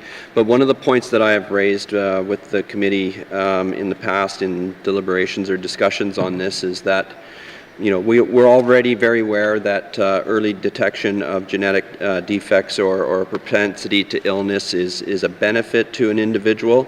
Genetic testing obviously will enhance one's ability to gather and organize information that may predict a person's future potential or disabilities. We struggle here in the Territory with very challenging and difficult health situations. We have some of the poorest health stats in the country, especially as it relates to our Indigenous population. It's arguable that the Indigenous population in the North has a very limited genetic record versus, say, a Western or European societies or peoples. And the ability to access insurance, to me, is secondary to one knowing how one might direct their life choices in order to avoid the need to even have insurance in the first place if they're able to make better, sound decisions in their life. So it would sound better to me that advancing the health of our individuals and therefore our society is something that we would want to support. It seems clear to me as well, Mr. Chair, that when one knows their genetic makeup and their propensities to potential illnesses or defects, then they can build also a much stronger relationship with their doctor or doctors, and therefore leading to better health outcomes. So for those reasons, I will be in support. Thank you. Thank you, Mr. Van Tine. Next on the list, we have Mr. Simpson. Thank you, Mr. Chair. This recommendation came from the Human Rights Commission. The minister stated that there was no time for there's no time for consultation because we're just seeing this now on the floor of the House. It was in the report. It's been years since that report. This committee, which undertook the review of this bill, read the report, and so when the committee went on the road, they asked explicitly in every community they went to how people felt about this clause. So it's a little disingenuous to say that there was no consultation. There was consultation. It's in black and white in the report. The minister and the department knew about this recommendation. They read the report. They chose not to engage. The minister stated that the small local insurance providers probably don't even know about this. That's because the department never went to talk to them about it. There's been no meaningful alternative presented by the department. With other bills, there's a lot of back and forth between the committees and the departments, and in the end, we come to something that we can all agree on. We've seen nothing from the department to address this issue of prohibiting discrimination based on genetic characteristics. And so the only reason that I see that this is being opposed is because of fear of a lobbyist group. I've never before seen a document tabled in the House from a lobbyist group and then an entire cabinet position based on that document. This is sort of the thing people think about when they think about politics. And that's why a lot of us got into this, is because of practices like that. We want to stop practices like that. So this might not be a perfect solution. This motion might not be the perfect motion, but it's better than anything that the department has brought forward. So because of those reasons, I'm going to be supporting it. Thank you, Mr. Chair. Thank you, Mr. Simpson. To the motion. Mr. Thompson. Thank you, Mr. Chair. First of all, I'm going to support the motion. I took offense by the minister saying there was no consultation process. I sit there and I've looked at it. If there needs to be changes and there needs to be some work done, there is some conversations and there's some changes and there's some recommendations, but I didn't see any of this. What I saw was a report. The committee did a really good job, and that, here we go. It's about the people in Northwest Territories. It's not about the industry. And, it concerns me that we're listening to a lobbyist group. We had a lobbyist group attend a meeting at our public meeting on Tuesday. So am I supposed to sit there and go, well, there's a lobbying group, I should be sitting there and supporting them? No, you're supposed to be making decisions for the people in Northwest Territories. And that's what it is about, and it concerns me that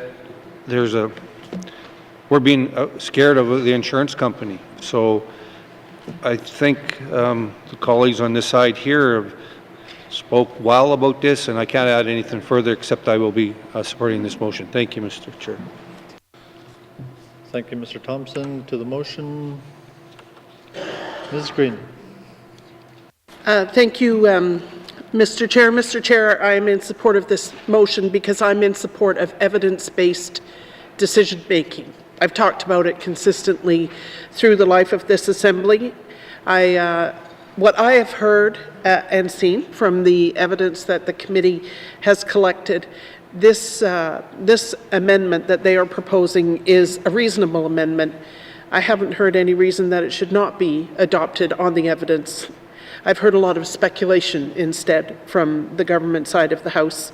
What they've done is set up a series of straw men to knock down that shows that somehow this is going to be the end of insurance as we know it. I don't for one moment think that insurance companies are going to forfeit their profits in the Northwest Territories because we have suggested that we will legislate that genetic characteristics are a prohibited grounds of discrimination. So I realize that they're not going to reconsider their decision. I regret very much that they are not evidence-based decision makers, but that's the reality of this place at this time. Thank you.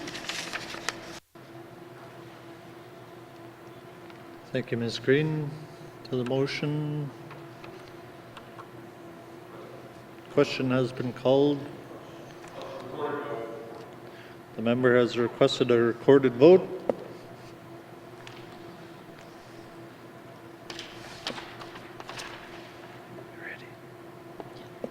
All those in favor? The member for Ham Lake. The member for Tuna Day Willaday. The member for Nahende. The member for Frame Lake. The member for Yellowknife Center. The member for Hay River North. The member for Yellowknife North. All those opposed, please rise. The member for Nunakput. The member for Inuvik Boot Lake. The member for Range Lake. The member for Great Slave. The member for Yellowknife South. The member for Inuvik Twin Lakes. The member for Hay River South. The member for Tabacha.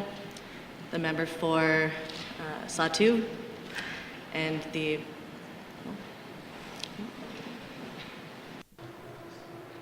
All those abstaining, please rise.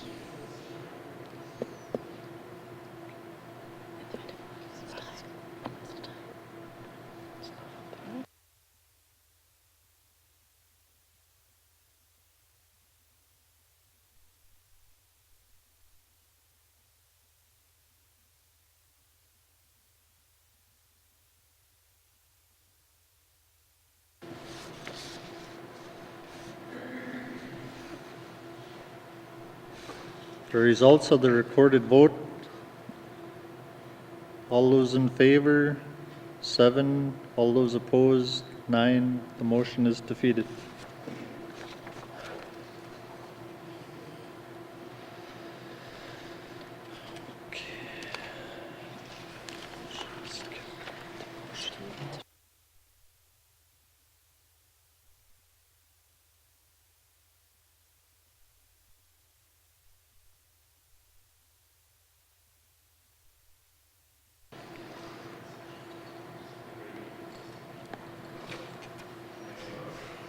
Agreed.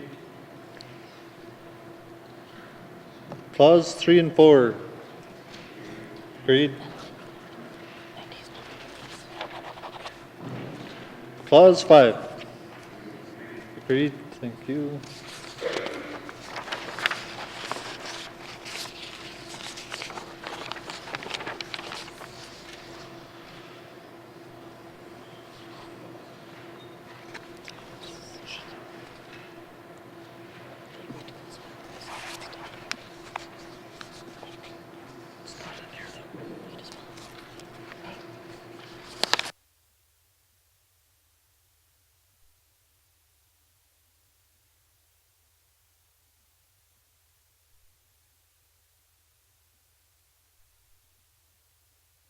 Oh, sure.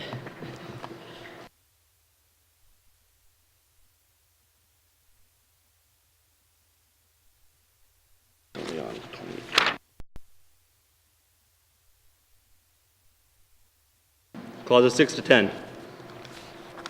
Does committee agree? Thank you, committee. Clauses 11 to 15. Does committee agree? Thank you. Clauses 16 to 20. Does committee agree? Clauses 20 to 27, does committee agree? Clause 28.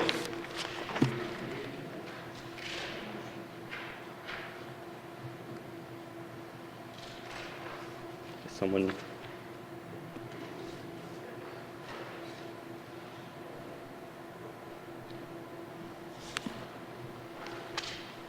Clause 28. Minister Siebert. Chair, I move that Clause 28 of Bill 30 be amended, A, by deleting subclause 1 and substituting the following: 28 brackets 1, 20 period brackets 1. Complaints accepted under Section 29 of the Human Rights Act before August 1st, 2019 shall proceed in accordance with the Act as it reads on July 31st, 2019.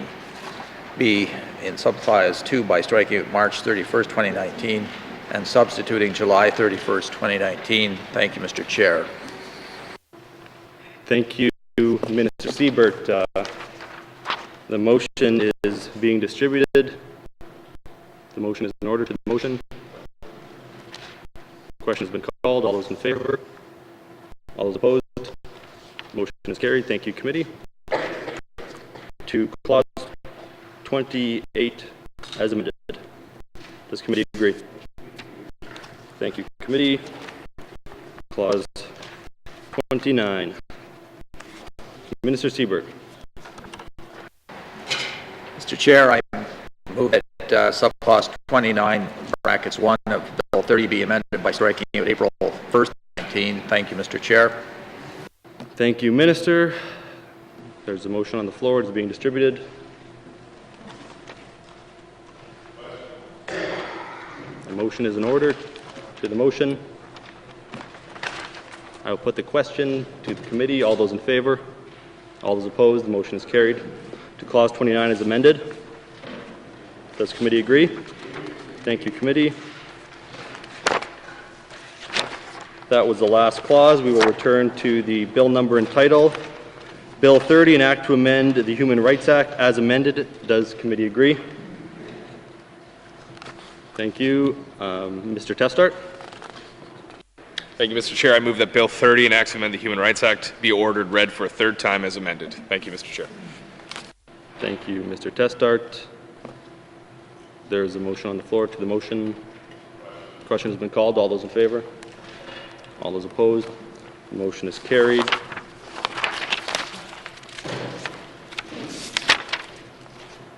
Bill 30 is now ready for third reading as amended. Does committee agree that does committee agree that this concludes our consideration of Bill 30? Thank you, committee. Thank you to the witnesses. Sergeant at Arms, you may escort the witnesses from the chamber. What is the wish of committee? Mr. Testart. Thank you, Mr. Chair. I move that the chair rise and report progress. Thank you. Thank you, Mr. Testart. There's a motion to report progress. Motion is in order. All those in favor? All those opposed? Motion is carried. I'll rise and report progress.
May I have the report, Member Hay River North?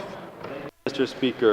Speaker, your committee has been considering Committee Report 15-18 brackets 3 and Bill 30, an act to amend the Human Rights Act, and would like to report progress that Committee Report 15-18 brackets 3, the consideration thereof is concluded, and that Bill 30 is ready for third reading as amended.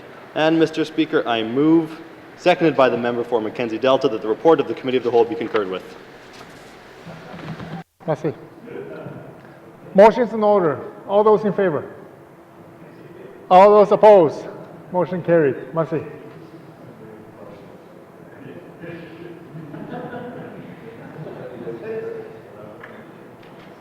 Third reading of bills. Minister of Justice. Mr. Speaker, I move, seconded by the honourable member for Hay River South, that Bill 29, an act to amend the Access to Information and Protection of Privacy Act, be read for a third time. And Mr. Speaker, I request a recorded vote. Thank you, Mr. Speaker. Merci. Member requested for a recorded vote. Motion's in order. To the motion. Question's been called. All those in favor, please stand. The member for Tabacha, the member for Hay River North, the member for Mackenzie Delta, the member for Satu, the member for Yellowknife North, the member for Cam Lake, the member for Tunada-Welladay, the member for Nahende, the member for Frame Lake, the member for Decho, the member for Nunakput, the member for Inuvik Boot Lake, the member for Range Lake, the member for Great Slave, the member for Yellowknife South, the member for Inuvik Twin Lakes, the member for Hay River South. All those opposed, please stand. All those abstain, please stand.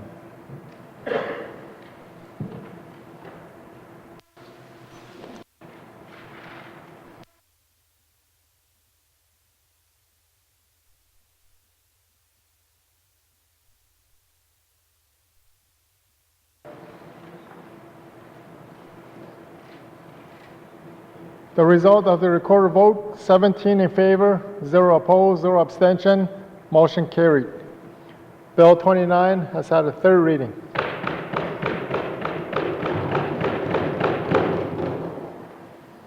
Third reading of bills. Minister of Infrastructure. Mr. Speaker, I move, seconded by the honourable member from Tabacha, that Bill 35, Supply Chain Management Professional Designation Act, be read for the third time. And Mr. Speaker, I request a recorded vote. Thank you, Mr. Speaker. Member requested for a recorded vote. Motion's in order. To the motion. Question's been called. All those in favor, please stand. The member for Hay River South, the member for Tabacha, the member for Hay River North, the member for Mackenzie Delta, the member for Satu, the member for Yellowknife North, the member for Cam Lake, the member for Tunada-Welladay, the member for Nahende, the member for Frame Lake, the member for Decho, the member for Nunakput, the member for Inuvik Boot Lake, the member for Range Lake, the member for Great Slave, the member for Yellowknife South, the member for Inuvik Twin Lakes. All those opposed, please stand. All those abstain, please stand.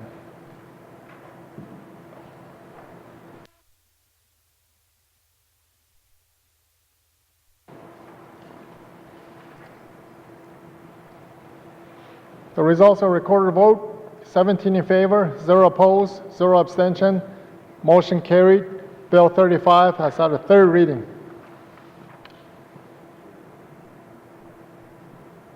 Third reading of bills. Third reading of bills. Mr. Clerk, orders of the day. Orders of the day for Tuesday, June 4th, 2019, 1:30 p.m., day 78. Prayer, minister statements, member statements, reports of standing and special committees, returns to oral questions, recognition of visitors in the gallery, acknowledgments, oral questions, returns to written questions, replies to commissioners' opening address, petitions, reports of committees and the review of bills, tabling of documents, notices of motion for first reading of bills, motions, motion 39-18-3, first reading of bills, Bill 57, second reading of bills, Bills 54, 55, and 56, consideration in committee of the whole of bills and other matters, minister statements 151 and 158-18-3, report of committee of the whole, third reading of bills, Bill 30, orders of the day. Did zega dasas diada hote onde in dasas diade na kids da June 4, 2019 isla thani de wi hu biang de